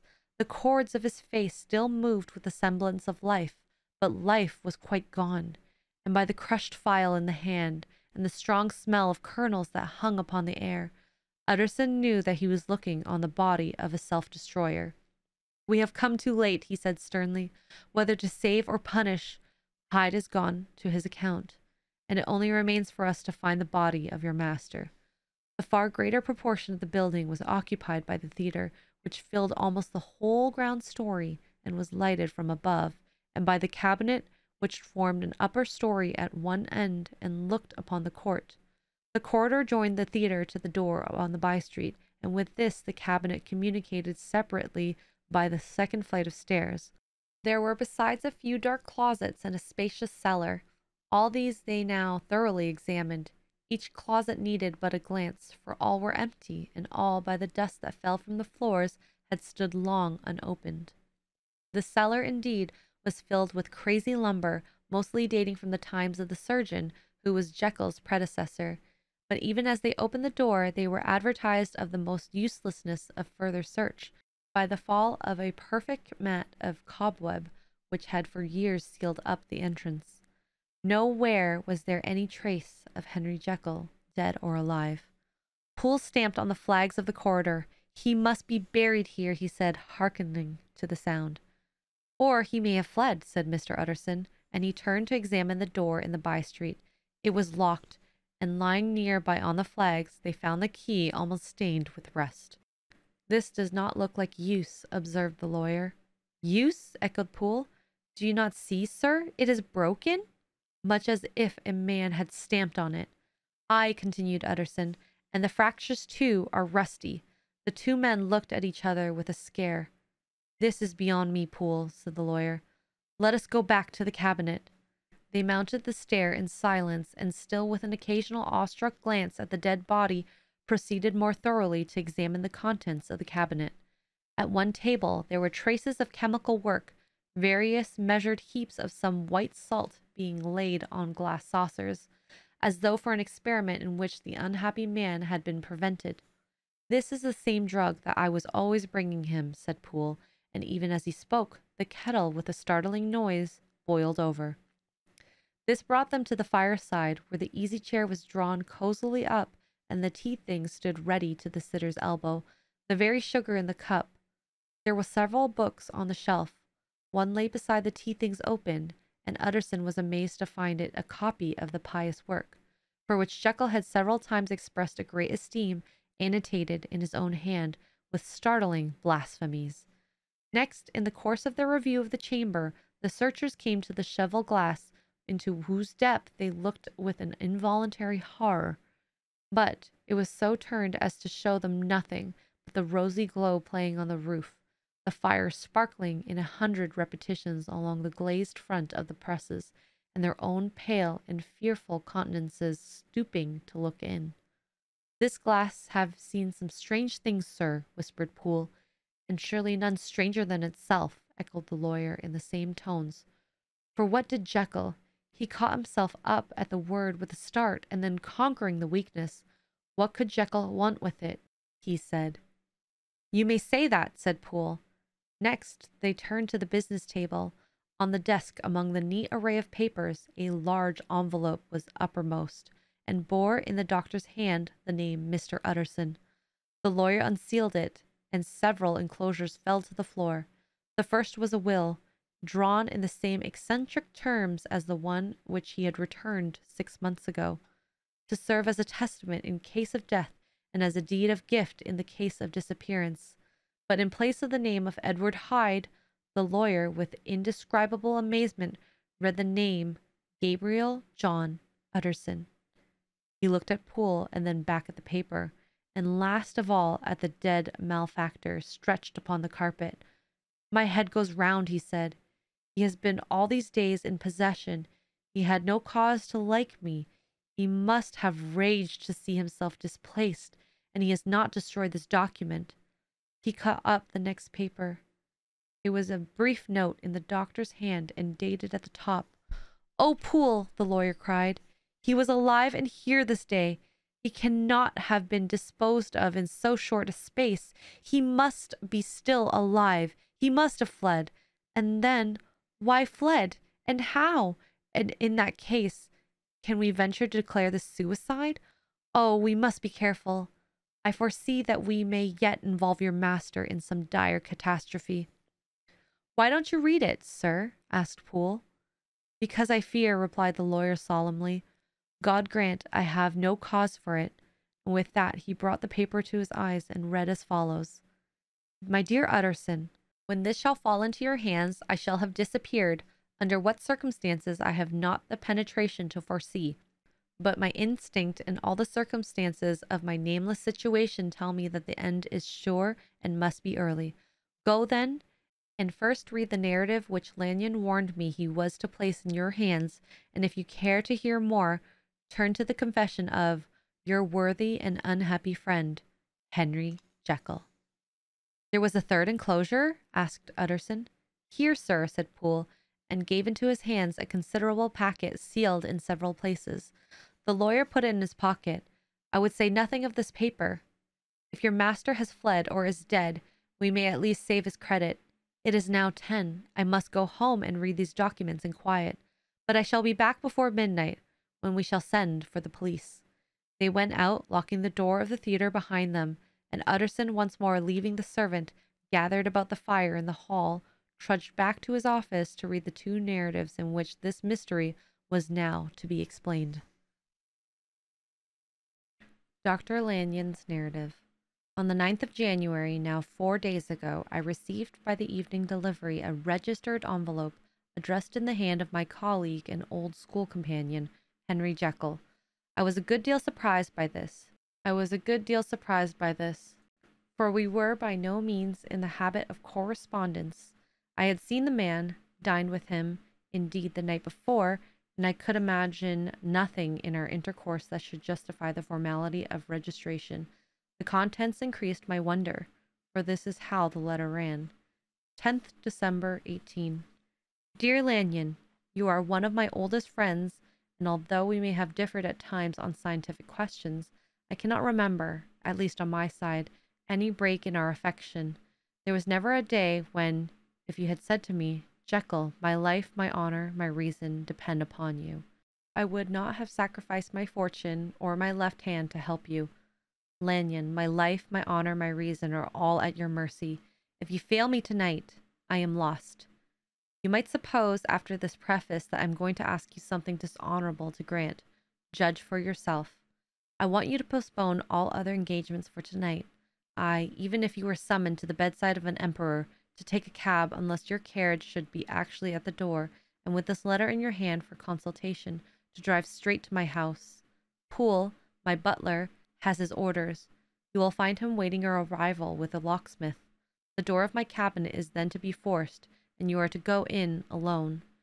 To open the glazed press, letter E, on the left hand, breaking the lock if to be shut, and to draw out with all its contents as they stand, the fourth drawer from the top, or, which is the same thing, the third from the bottom. In my extreme distress of mind, I have a morbid fear of misdirecting you, but even if I am in error, you may know the right drawer by its contents, some powders, a file, and a paper book. This drawer I beg of you to carry back with you to Cavendish Square exactly as it stands. This is the first part of the service. Now for the second. You should be back, if you set out at once on the receipt of this, long before midnight, and I will leave you the amount of margin, not only in fear of one of those obstacles that can neither be prevented nor foreseen, but because an hour when your servants are in bed is to be preferred for what will then remain to do. At midnight, then, I have to ask you to be alone in your consulting room to admit with your own hand into a house a man who will present himself in my name, and to place his hands in the drawer that you will have brought with you from my cabinet. Then you will have played your part and earned my gratitude completely. 5 minutes afterwards, if you insist upon an explanation, you will have understood that these arrangements are of capital importance, and that by the neglect of one of them, fantastic as they must appear, you might have charged your conscience with my death or the shipwreck of my reason. Confident as I am that you will not trifle with this appeal, my heart sinks and my hand trembles at the bare thought of such possibility. Think of me at this hour in a strange place, laboring under a blackness of distress that no fancy can exaggerate, and yet well aware that, if you will but punctually serve me, my troubles will roll away like a story that is told. Serve me, my dear Lanyon, and save your friend, H.J. P.S. I had already sealed this up when a fresh terror struck upon my soul. It is possible that the post office may fail me, and this letter not come into your hands until tomorrow morning. In that case, dear Lanyon, do my errand when it shall be most convenient for you in the course of the day, and once more expect my messenger at midnight. It may then already be too late, and if that night passes without event, you will know that you have seen the last of Henry Jekyll.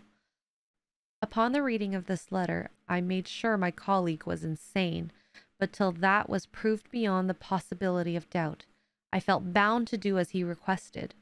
The less I understood of this farrago, the less I was in a position to judge of its importance, and an appeal so worded could not be set aside without a grave responsibility. I rose accordingly from table, got into a hansom, and drove straight to Jekyll's house. The butler was awaiting my arrival. He had received by the same post as mine a registered letter of instruction, and had sent at once for a locksmith and a carpenter. The tradesmen came while we were yet speaking, and we moved in a body to old Dr. Denman's surgical theatre, from which, as you are doubtless aware, Jekyll's private cabinet is most conveniently entered. The door was very strong, the lock excellent. The carpenter avowed he would have great trouble and have to do much damage if force were to be used, and the locksmith was near despair. But this last was a handy fellow, and after 2 hours' work, the door stood open. The press mark E was unlocked, and I took out the drawer and had it filled with straw and tied in a sheet and returned with it to Cavendish Square. Here I proceeded to examine its contents.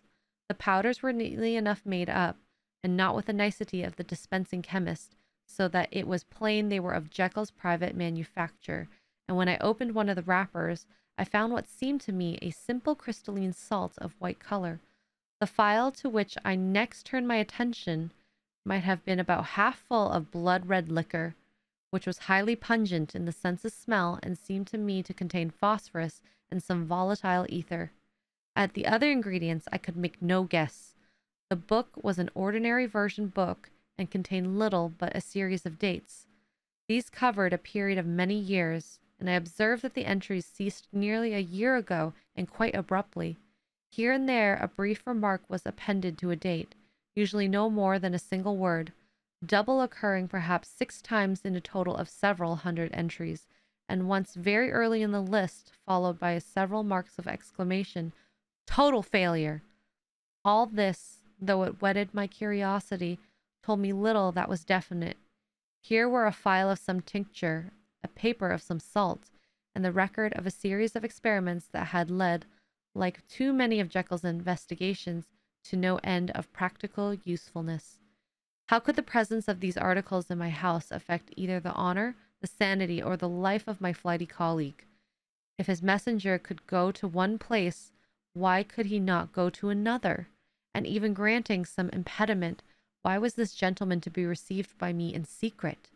The more I reflected, the more convinced I grew that I was dealing with a sense of cerebral disease, and though I dismissed my servants to bed, I loaded an old revolver that I might be found in some posture of self-defense. 12 o'clock had scarce rung out London ere the knocker sounded very gently on the door. I went myself at the summons, and found a small man crouching against the pillars of the portico. "Are you come from Dr. Jekyll?" I asked. He told me yes by a constrained gesture, and when I had bidden him enter, he did not obey me without a searching backward glance into the darkness of the square. There was a policeman not far off, advancing with his bull's-eye open, and at the sight I thought my visitor started and made greater haste. These particulars struck me, I confess, disagreeably, and as I followed him into the bright light of the consulting room, I kept my hand ready on my weapon. Here, at last, I had a chance of seeing him. I had never set eyes on him before, so much was certain. He was small, as I have said. I was struck besides with the shocking expression on his face, with his remarkable combination of great muscular activity and great apparent debility of constitution, and, last but not least, with the odd subjective disturbance caused by his neighborhood. This bore some resemblance to incipient rigor, and was accompanied by a marked sinking of the pulse. At the time I set it down to some idiosyncratic personal distaste, and merely wondered at the acuteness of the symptoms. But I had since had reason to believe the cause to lie much deeper in the nature of the man, and to turn on some nobler hinge than the principle of hatred. This person, who had thus from the moment of his entrance struck in me what I can only describe as a disgustful curiosity, was dressed in a fashion that would have made any normal person laughable. His clothes, that is to say, although they were of richer and sober fabric, were enormously too large for him in every measurement, the trousers hanging on his legs and rolled up to keep them from the ground, the waist of his coat below his haunches, and the collar sprawling wide upon his shoulder. Strange to relate, this ludicrous accoutrement was far from moving me to laughter. Rather, as there was something abnormal, misbegotten in the very essence of the creature that now faced me, something seizing, surprising, and revolting. This fresh disparity seemed but to fit in with and to reinforce it, so that my interest in the man's nature and character, there was added a curiosity as to his origin, his life, his fortune, and status in the world. These observations, though they have taken so great a space to be set down in, were yet the work of a few seconds. My visitor was, indeed, on fire with somber excitement. "Have you got it?" he cried. "Have you got it?" And so lively was his impatience that he even laid his hand upon my arm and sought to shake me. I put him back, conscious of his touch, of a certain icy pang along my blood. "Come, sir," said I. "You forget that I have not yet the pleasure of your acquaintance. Be seated, if you please." And I showed him an example, and sat down myself in my customary seat, and with as fair an imitation of my ordinary manner to a patient, as the lateness of the house, the nature of my preoccupations, and the horror I had of my visitor would suffer me to muster. "I beg your pardon, Dr. Lanyon," he replied civilly enough. "What you say is very well founded, and my impatience has shown its heels to my politeness. I come here at the instance of your colleague, Dr. Henry Jekyll, on a piece of business of some moment, and I understood." He paused and put his hand to his throat, and I could see, in spite of his collected manner, that he was wrestling against the approaches of hysteria. "I understood a drawer?" But here I took pity on my visitor's suspense, and some perhaps on my own growing curiosity. "There it is, sir," said I, pointing to the drawer where it lay on the floor beside a table and still covered with the sheet. He sprang to it, and then paused and laid his hand upon his heart. I could hear his teeth grate with the convulsive action of his jaws, and his face was so ghastly to see I grew alarmed both for his life and reason. "Compose yourself," said I. He turned a dreadful smile to me, and as if with a decision of despair, plucked away the sheet. At sight of the contents, he uttered one loud sob of such immense relief that I sat petrified. And the next moment, in a voice that was already fairly well under control, "Have you a graduated glass?" he asked. I rose from my place with something of an effort and gave him what he asked. He thanked me with a smiling nod, measured out a few minims of the red tincture, and added one of the powders. The mixture, which was at first of reddish hue, began, in proportion as the crystals melted, to brighten in color, to effervescence audibly, and to throw off small fumes of vapor. Suddenly, and at the same moment, the ebullition ceased, and the compound changed to a dark purple, which faded again more slowly to a watery green. My visitor, who had watched these metamorphoses with keen eyes, smiled, set down the glass upon the table, and then turned and looked upon me with an air of scrutiny. "And now," said he, "to settle what remains, will you be wise? Will you be guided? Will you suffer me to take this glass in my hand and to go forth from your house without further parley? And has the greed of curiosity too much command of you? Think before you answer, for it shall be done as you decide. As you decide, you shall be left as you were before, and neither richer nor wiser, unless the sense of service rendered a man in mortal distress may be counted as a kind riches of the soul. Or, if you shall so prefer to choose, a new province of knowledge and new avenues to fame and power shall be laid open to you, here, in this room, upon this instant. Your sight shall be blasted by a prodigy to stagger the unbelief of Satan." "Sir," said I, affecting a coolness that I was far from truly possessing, "you speak enigmas, and you will perhaps not wonder that I hear you with no very strong impression of belief. But I have gone too far in the way of inexplicable services to pause before I see the end." "It is well," replied the visitor. "Lanyon, you remember your vows.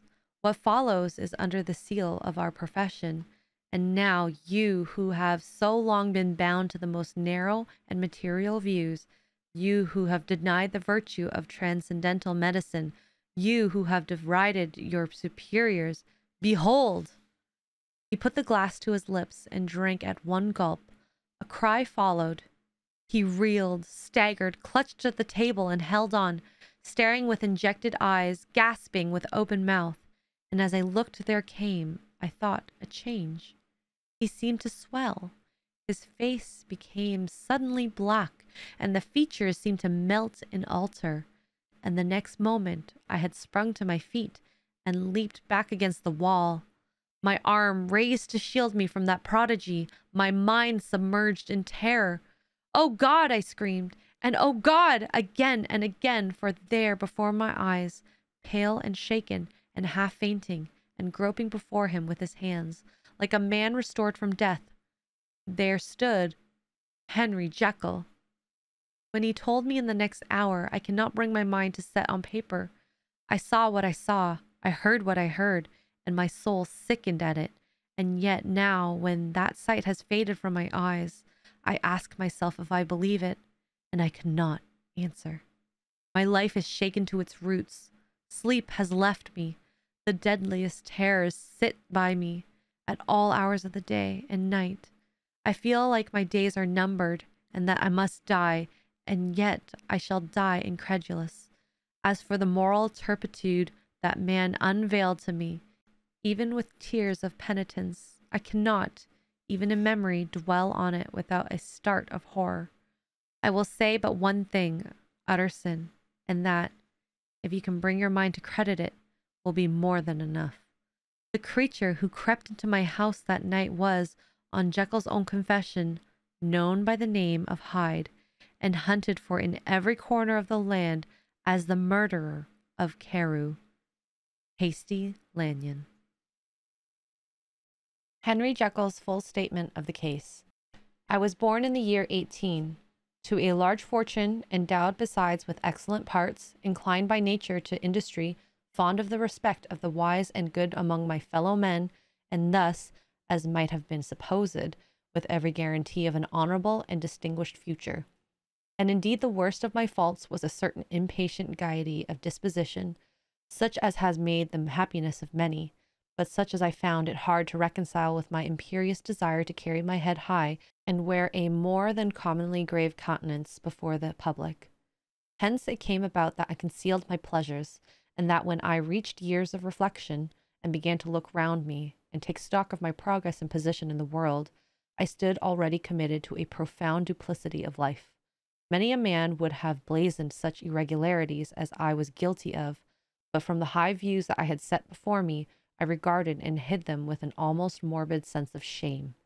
It was thus rather the exacting nature of my aspirations than any particular degradation in my faults that made me what I was, and, with even a deeper trench than in the majority of men, severed in me these provinces of good and ill which divide and compound man's dual nature. In this case, I was driven to reflect deeply and inveterably on that hard law of life, which lies at the root of religion, and is one of the most plentiful springs of distress. Though so profound a double dealer, I was in no sense a hypocrite. Both sides of me were in dead earnest. I was no more myself when I laid aside restraint and plunged in shame, than when I labored in the eye of day at the furtherance of knowledge or the relief of sorrow and suffering. And it chanced that the direction of my scientific studies, which led wholly towards the mystic and the transcendental, reacted and shed a strong light on this consciousness of the perennial war among my members. With every day, and from both sides of my intelligence, the moral and the intellectual, I thus drew steadily nearer to that truth, by whose partial discovery I have been doomed to such a dreadful shipwreck, that man is not truly one, but truly two. I say two because the state of my knowledge does not pass me on that point. Others will follow, others will outstrip me on the same lines, and I hazard the guess that man will be ultimately known for a mere polity of multifarious, incongruous, and independent denizens. I, for my part, for the nature of my life, advance infallibly in one direction and in one direction only. It was on the moral side, and in my own person, that I learned to recognize the thorough and primitive duality of man. I saw that, of the two natures that contended in the field of my consciousness, even if I could rightly be said to be either, it was only because I was radically both, and from an early date, even before the course of my scientific discoveries had begun to suggest the most naked possibility of such a miracle. I had learned to dwell with the pleasure, as a beloved daydream, on the thought of the separation of these elements. If each, I told myself, could be housed in separate identities, life would be relieved of all that was unbearable. The unjust might go his way. delivered from the aspirations and remorse of his more upright twin, and the just could walk steadfastly and securely on his upward path, doing the good things in which he found his pleasure, and no longer exposed to disgrace and penitence by the hand of this extraneous evil. It was the curse of mankind that these incongruous faggots were thus bound together, that in the agonized womb of consciousness these polar twins should be continuously struggling. How, then, were they dissociated? I was so far in my reflections when, as I have said, a side light began to shine upon the subject from the laboratory table. I began to perceive more deeply than it ever yet been stated the trembling immateriality, the mist-like transience of the seemingly so solid body in which we walk attired. Certain agents I found to have the power to shake and to pluck back that fleshly vestment, even as the wind might toss the curtains of a pavilion. For two good reasons, I will not enter deeply into this scientific breach of my confession. First, because I have made to learn that the doom and burden of our life is bound forever on man's shoulders, and when the attempt is made to cast it off, it but returns upon us with more unfamiliar and more awful pressure. Second, because, as my narrative will make, alas, too evident, my discoveries were incomplete. Enough, then, that I not only recognized my natural body for the mere aura and effulgence of certain of the powers that made up my spirit, but managed to compound a drug by which these powers would be dethroned from their supremacy, and a second form, incontinence, substituted, none the less natural to me because they were the expression and bore the stamp of lower elements in my soul. I hesitated long before I put this theory to the test of practice. I knew well that I risked death, for any drug that so potently controlled and shook the very fortress of identity might be the last scruple of an overdose, or at the least inopportunity in the moment of exhibition, utterly blot out that immaterial tabernacle which I looked to it to change. But the temptation of a discovery so singular and profound at last overcame the suggestions of alarm. I had long since prepared my tincture. I purchased at once from a firm of wholesale chemists a large quantity of a particular salt which I knew, from my experiments, to be the last ingredient required. And late one accursed night, I compounded the elements, watched them boil and smoke together in the glass, and when the ebullition had subsided, with a strong glow of courage, drank off the potion. The most racking pang succeeded, a grinding in the bones, deadly nausea, and a horror of the spirit that cannot be exceeded at the hour of birth or death. Then these agonies began swiftly to subside, and I came to myself as if out of a great sickness.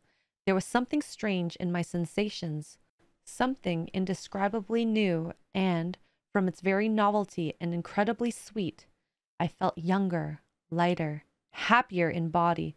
Within, I was conscious of a heady recklessness.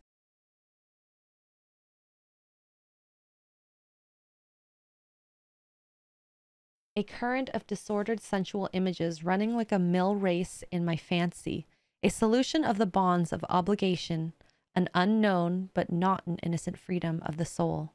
I knew myself at the first breath of this new life to be more wicked, tenfold more wicked, sold a slave to my original evil, and the thought in that moment braced and delighted me like wine. I stretched out my hands, exulting in the freshness of these sensations, and in the act I was suddenly aware that I had lost in stature. There was no mirror at that date in my room. That which stands beside me as I write was brought there later on, and for the very purpose of these transformations. The night, however, was far gone into the morning, and the morning, black as it was nearly ripe for the conception of the day. The inmates of my house were locked in the most rigorous hours of slumber, and I determined, flushed as I was with hope and triumph, to venture in my new shape as far as my bedroom. I crossed the yard, wherein the constellations looked down upon me. I could have thought, with wonder, the first creature of that sort that their unsleeping vigilance had yet disclosed to them. I stole through the corridors, a stranger in my own house, and coming to my room, I saw for the first time the appearance of Edward Hyde. I must here speak by theory alone, saying not that which I know, but that which I suppose to be most probable. The evil side of my nature, to which I now transferred the stamping efficacy, was less robust and less developed than the good which I had just deposed. Again, in the course of my life, which had been, after all, 9/10 a life of effort, virtue, and control, it had been much less exercised and much less exhausted. And hence, as I think, it came about that Edward Hyde was so much smaller, slighter, and younger than Henry Jekyll. Even as good shone upon the countenance of the one, evil was written broadly and plainly on the face of the other. Evil besides, which I must still believe to be the lethal side of man, had left on that body an imprint of deformity and decay, and yet when I looked upon that ugly idol in the glass, I was conscious of no repugnance, rather of a leap of welcome. This, too, was myself. It seemed natural and human. In my eyes it bore a livelier image of the spirit. It seemed more express and single than the imperfect and divided countenance I had been hitherto accustomed to call mine. And in so far I was doubtless right. I have observed that when I wore the semblance of Edward Hyde, none would come near to me at first without a visible misgiving of the flesh. This, as I take, was because all human beings, as we meet them, are commingled out of good and evil. Edward Hyde, alone in the ranks of mankind, was pure evil. I lingered but a moment at the mirror, and second and conclusive experiment had yet to be attempted. It yet remained to be seen if I had lost my identity beyond redemption, and must flee before daylight from a house that is no longer mine. Hurrying back to my cabinet, I once more prepared and drank the cup, once more suffered the pangs of dissolution, and came to myself once more with the character and stature, the face of Henry Jekyll. That night I had come to the fatal crossroads. Had I approached my discovery in a more noble spirit, had I risked the experiment while under the empire of generous or pious aspirations, all must have been otherwise, and from these agonies of death and birth I had come forth an angel instead of a fiend. The drug had no discriminating actions. It was neither diabolical nor divine, but shook the doors of the prison house of my disposition, and like the captives of Philippi which stood within ran forth. At that time my virtue slumbered, my evil, kept awake by ambition, was alert and swift to seize the occasion, and the thing that was projected was Edward Hyde. Hence, although I had now two characters as well as two appearances, one was wholly evil, and the other was still the old Henry Jekyll, that incongruous compound of whose reformation and improvement I had already learned in despair. The movement was thus wholly toward the worse. Even at that time, I had not yet conquered my aversion to the dryness of a life of study. I would still be merrily disposed at times, and as my pleasures were, to say the least, undignified. And I was not only well known and highly considered, but growing towards the elderly man, this incoherency of my life was daily growing more unwelcome. It was on this side that my new power tempted me until I fell into slavery. I had but to drink the cup, to doff at once the body of the noted professor, and to assume, like a thick coat, that of Edward Hyde. I smiled at the notion. It seemed to me at the time to be humorous, and I made my preparations for the most studious care. I took and furnished the house in Soho, to which Hyde was tracked by the police, and engaged a housekeeper, a creature whom I well knew to be silent and unscrupulous. On the other side, I announced to my servants that a Mr Hyde, who I'm described, was to have full liberty and power over my house in the square, and to parry mishaps. I even called and made myself a familiar object in my second character. I next drew up that will to which you so much objected, so that if anything befell me in the person of Dr. Jekyll, I could enter on that of Edward Hyde without pecuniary loss.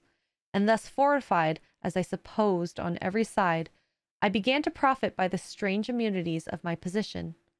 Men have before hired bravos to transact their crimes, while their own person and reputation sat under shelter. I was the first that ever did so for his pleasures. I was the first that could thus plod in the public eye with a load of genial respectability, and in a moment, like a schoolboy, stripping off these lendings and spring headlong into the sea of liberty. But for me, in my impenetrable mantle, the safety was complete. Think of it! I did not even exist.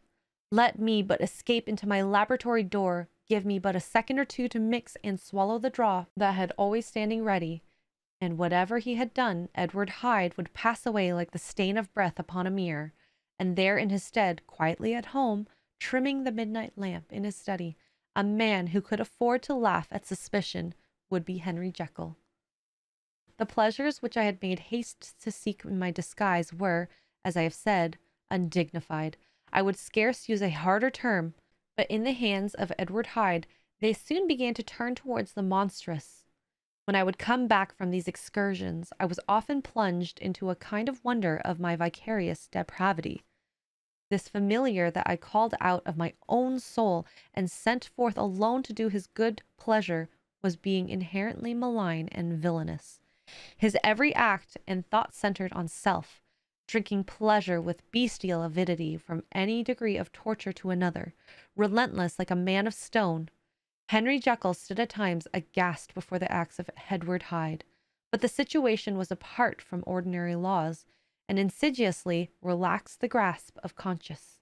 It was Hyde after all, and Hyde alone, that was guilty. Jekyll was no worse. He woke again to his good qualities, and seemingly impaired.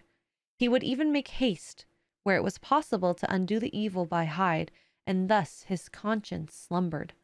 Into the details of the infamy at which I thus connived, for even now I can scarce grant that I committed it, I have no design of entering. I mean but to point out the warnings and the successive steps with which my chastisement approached. I met with one accident, which, as it brought on no consequence, I shall no more than mention. An act of cruelty to a child aroused against me the anger of a passer-by, whom I recognized the other day in the person of your kinsman. The doctor and the child's family joined him. There were moments when I feared for my life, and at last, in order to pacify their too just resentment, Edward Hyde had to bring them to the door and pay them in a check drawn in the name of Henry Jekyll. But this danger was easily eliminated from the future by opening an account at another bank in the name of Edward Hyde himself, and when by sloping my hand backward I had supplied my double with the signature, I thought I sat beyond the reach of fate. Some 2 months before the murder of Sir Danvers, I had been out for one of my adventures, and had returned at a late hour, and woke the next day in bed with somewhat odd sensations. It was in vain I looked about me. In vain I saw the decent furniture and tall proportions of my room in the square. In vain that I recognized the pattern of the bed curtains and the design of the mahogany frame. Something still kept insisting that I was not where I was, that I had not wakened where I seemed to be, but in the little room in Soho where I was accustomed to sleep in the body of Edward Hyde. I smiled to myself, and in my psychological way began lazily to inquire into the elements of this illusion. Occasionally, even as I did so, dropping back into my comfortable morning doze, I was still so engaged when, in one of my more wakeful moments, my head fell upon my hand. Now the hand of Henry Jekyll, as you often remarked, was professional in shape and size. It was large, firm, white, and comely. But the hand which I now saw, clearly enough in the yellow light of the mid-London morning, lying half shut on the bed clothes, was lean, corded, knuckly, of the dusky pallor, and thickly shaded was the smart growth of hair. It was the hand of Edward Hyde. I must have stared upon it for near half a minute, sunk as I was in the mere stupidity of wonder, before terror woke up in my breast, as sudden and startling as the crash of cymbals, and bounding from my bed, I rushed to the mirror. At the sight that met my eyes, my blood was changed into something exquisitely thin and icy. Yes, I had gone to bed Henry Jekyll. I had awakened Edward Hyde. How was this to be explained? I asked myself, and then, with another bound of terror, how was it to be remedied? It was well on in the morning. The servants were up. All my drugs were in the cabinet. A long journey down 2 pairs of stairs, through the back passage, across the open court, and through the anatomical theater, from where I was then standing horror-struck. It might indeed be possible to cover my face, but of what use was that, when I was unable to conceal the alteration in my stature? And then, with an overpowering sweetness of relief, it came back upon my mind that the servants were already used to the coming and going of my second self. I had soon dressed as well as I could in my clothes of my own size, had soon passed through the house where Bradshaw stared and drew back at seeing Mr. Hyde at such an hour and in such a strange array, and 10 minutes later Dr. Jekyll had returned to his own shape and was sitting down with a darkened brow to make a feint of breakfasting. Small indeed was my appetite. This inexplicable incident, this reversal of my previous experience, seemed, like the Babylonian finger on the wall, to be spelling out the letters of my judgment, and I began to reflect more seriously than before on the issues and possibilities of my double existence. That part of me which I had the power of projecting had lately been exercised and nourished. It had seemed to me of late as though the body of Edward Hyde had grown in stature, as though, when I wore that form, I were conscious of a more generous tide of blood, and I began to spy a danger that, if this were much prolonged, the balance of my nature might be permanently overthrown, the power of voluntary change be forfeited, and the character of Edward Hyde become irrevocably mine. The power of the drug had not always been equally displayed. Once, very early in my career, it had totally failed me. Since then, I had been obliged on more than one occasion to double, and once, with infinite risk of death, to treble the amount, and these rare uncertainties had cast hitherto the sole shadow of my contentment. Now, however, and in the light of the morning's accident, I was led to remark that whereas in the beginning the difficulty had been to throw off the body of Jekyll, it had of late, gradually but yet decidedly, transferred itself to the other side. All things therefore seemed to point to this, that I was slowly losing my original and better self and becoming slowly incorporated with my second and worse. Between these two, I now felt I had to choose. My two natures had memory in common, but all other faculties were most unequally shared between them. Jekyll, who was more composite, now with the most sensitive apprehensions, now with greedy gusto, projected and shared in the pleasures and adventures of Hyde. But Hyde was indifferent to Jekyll, or but remembered him as the mountain bandit remembers the cavern in which he conceals himself from pursuit. Jekyll had more than a father's interest.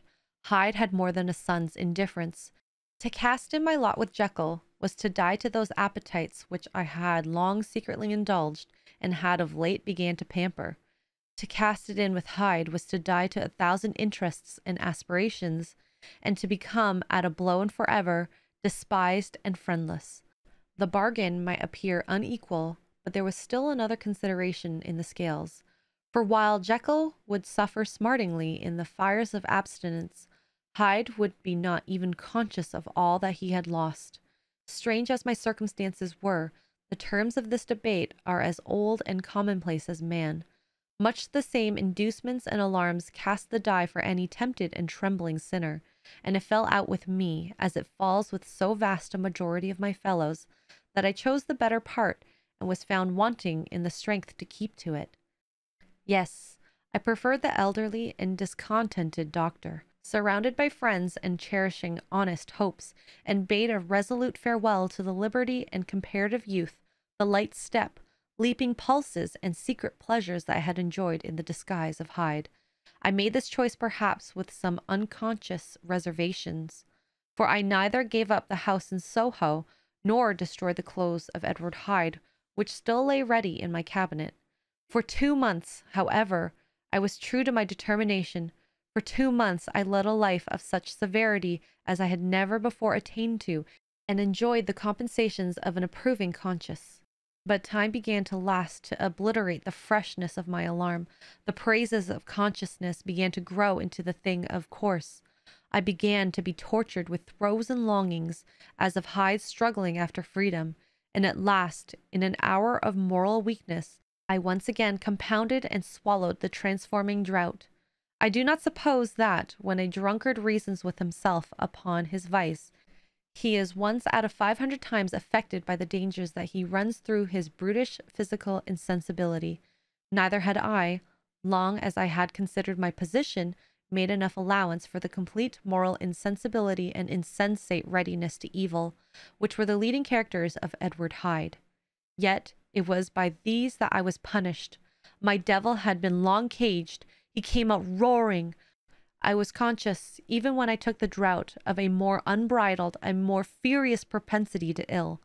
It must have been this, I suppose, that stirred in my soul the tempest of impatience with which I listened to the civilities of my unhappy victim. I declare at least, before God, no man morally sane could have been guilty of that crime upon so pitiful a provocation, and that I struck in no more reasonable spirit than that in which a sick child may break a plaything. But I have voluntarily stripped myself of all those balancing instincts, by which even the worst of us continues to walk with some degree of steadiness among temptations, and in my case, to be tempted, however slightly, was to fall. Instantly, the spirit of hell awoke in me and raged. With a transport of glee, I mauled the unresisting body, tasting delight with every blow, and it was not till weariness had begun to succeed that I was suddenly, in the top fit of my delirium, struck through the heart by a cold thrill of terror. A mist dispersed. I saw my life to be forfeit, and fled from the scene of these excesses, at once glorying and trembling, my lust of evil gratified and stimulated, my love of life screwed to the topmost peg. I ran to the house in Soho, and, to make assurance doubly sure, destroyed my papers. Thence I set out through the lamplit street in the same divided ecstasy of mind, gloating on my crime, light-headedly devised others in the future, and yet still hastening and still hearkening in my wake for the steps of the avenger. Hyde had a song upon his lips as he compounded the draught, and as he drank it, pledged the dead man. The pangs of transformation had not done tearing him before Henry Jekyll, with streaming tears of gratitude and remorse, had fallen upon his knees and lifted his clasped hands to God. The veil of self-indulgence was rent from head to foot. I saw my life as a whole. I followed it up from the days of childhood, when I had walked with my father's hand, and through the self-denying toils of my professional life, to arrive again and again with the same sense of unreality, at the demand horrors of the evening. I could have screamed aloud. I sought with tears and prayers to smother down the crowd of hideous images and sounds with which my memory swarmed against me, and still, between the petitions, my ugly face of my iniquity stared into my soul. As the acuteness of this remorse began to die away, it was succeeded by a sense of joy. The problem of my conduct was solved. Hyde was thenceforth impossible, whether I would or not. I was now confined to the better part of my existence, and oh, how I rejoiced to think it! With what willing humility I embraced anew the restrictions of natural life. With what sincere renunciation I locked the door by which I had so often gone and come, and ground the key under my heel. The next day came the news that the murder had been overlooked, that the guilt of Hyde was patent to the world, and that the victim was a man high in public estimation. It was not only a crime, it had been a tragic folly. I think I was glad to know it. I think I was glad to have my better impulses thus buttressed and guarded by the terrors of the scaffold. Jekyll was now my city of refuge. Let but Hyde peep out an instant, and the hands of all men would be raised to take and slay him. I resolved in my future conduct to redeem the past, and I can say with honesty that my resolve was fruitful of some good. You know yourself how earnestly in the last months of last year I labored to relieve sufferings. You know that much was done for others, and that the days passed quietly, almost happily for myself. Nor can I truly say that I wearied of this beneficent and innocent life.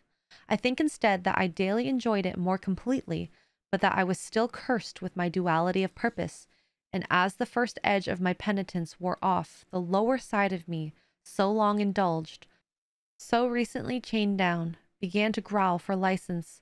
Not that I dreamed of resuscitating Hyde. The bare idea of that would startle me to frenzy. No, it was in my own person that I was once more tempted to trifle with my conscience, and it was as an ordinary secret sinner that I at last fell before the assaults of temptation. There comes an end to all things. The most capacious measure is filled at last, and this brief condescension to my evil finally destroyed the balance of my soul. And yet I was not alarmed. The fall seemed natural, like a return to the old days before I had made my discovery. It was a fine, clear January day, wet underfoot where the frost had melted, but cloudless overhead, and the Regent's Park was full of winter chirrupings and the sweet with spring odors. I sat in the sun on the bench, the animal within me licking the chops of memory, the spiritual side a little drowsed, promising subsequent penitence, but not yet moved to begin. After all, I reflected I was like my neighbors, and then I smiled, comparing myself with other men, comparing my active goodwill with the lazy cruelty of their neglect. And at the very moment of that vainglorious thought, a qualm came over me, a horrible nausea, and the most deadly shuddering. These passed away and left me faint, and then, as in its turn the faintness subsided, I began to be aware of a change in the temper of my thoughts, a greater boldness, a contempt of danger, a solution of the bonds of obligation. I looked down. My clothes hung formlessly on my shrunken limbs. The hand that lay on my knee was corded and hairy. I was once more Edward Hyde.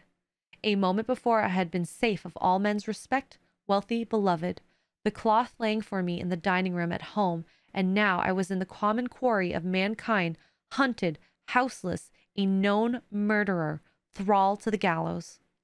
My reason wavered, but it did not fail me utterly. I have more than once observed that in my second character, my faculties seemed to sharpen to a point and my spirits more tensely elastic.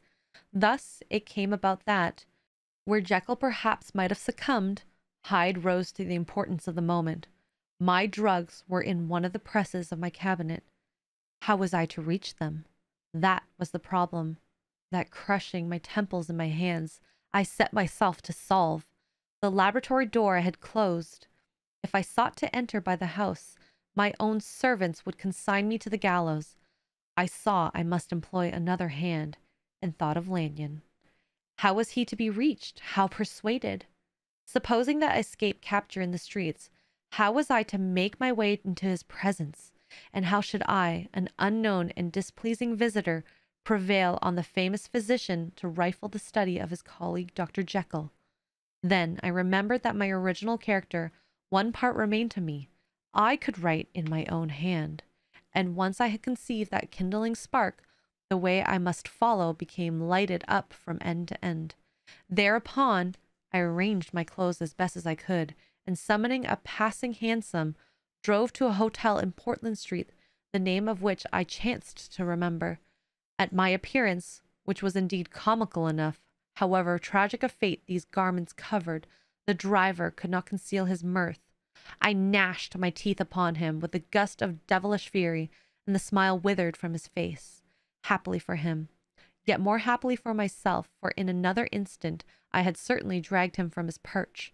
At the inn, as I entered, I looked about me with so black a countenance as made the attendants tremble. Not a look did they exchange in my presence, but obsequiously took my orders, led me to a private room, and brought me wherewithal to write. Hyde, in danger of his life, was a creature new to me, shaken with inordinate anger, strung to the pitch of murder, lusting to inflict pain. Yet the creature was astute, mastered his fury with great effort of the will, composed his two important letters, one to Lanyon and one to Poole, that he might receive actual evidence of their being posted, sent them out with directions that they should be registered. Thenceforward he sat all day over the fire in the private room, gnawing his nails. There he dined, sitting alone with his fears, the waiter visibly quailing before his eye, and thence, when the night was fully come, he set forth to the corner of a closed cab, and was driven to and fro about the streets of the city. He, I cannot say I, that child of hell had nothing human, nothing lived in him but fear and hatred, and when at last, thinking the driver had begun to grow suspicious, he discharged the cab and ventured on foot, attired in his misfitting clothes, an object marked out for observation, into the midst of the nocturnal passengers. These two base passions raged within him like a tempest. He walked fast, hunted by his fears, chattering to himself, skulking through the less frequented thoroughfares, counting the minutes that still divided him from midnight. Once a woman spoke to him, offering, I think, a box of lights. He smote her in the face, and she fled. When I came to myself at Lanyon's, the horror of my old friend perhaps affected me somewhat. I do not know. It was at least but a drop in the sea of the abhorrence with which I looked back upon these hours. A change had come over me. It was no longer the fear of the gallows. It was the horror of being Hyde that racked me. I received Lanyon's condemnation partly in a dream. It was partly in a dream that I came home to my own house and got into bed. I slept after the prostration of the day with a stringent and profound slumber which not even the nightmares that wrung me could avail to break. I awoke in the morning, shaken, weakened, but refreshed. I still hated and feared the thought of the brute that slept within me, and I had not, of course, forgotten the appalling dangers of the day before. But I was once more at home, in my own house, close to my drugs, and gratitude for my escape shone so strong in my soul that it almost rivaled the brightness of hope.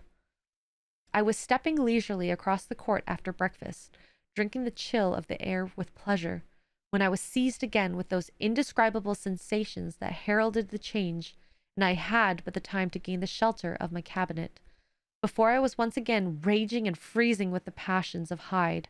It took on this occasion a double dose to recall me to myself, and alas, 6 hours after that, as I sat looking sadly in the fire, the pangs returned, and the drug had to be re-administered. In short, from that day forth, it seemed only by a great effort of gymnastics, and only under the immediate stimulation of the drug, that I was able to wear the countenance of Jekyll.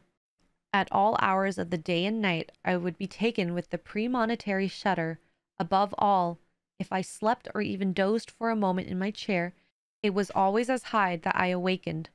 Under the strain of this continually impending doom, and by the sleeplessness to which I now condemned myself, even beyond what I had thought possible to man, I became, in my own person, a creature eaten up and emptied by fever, languidly weak both in mind, and solely occupied by one thought, the horror of my other self.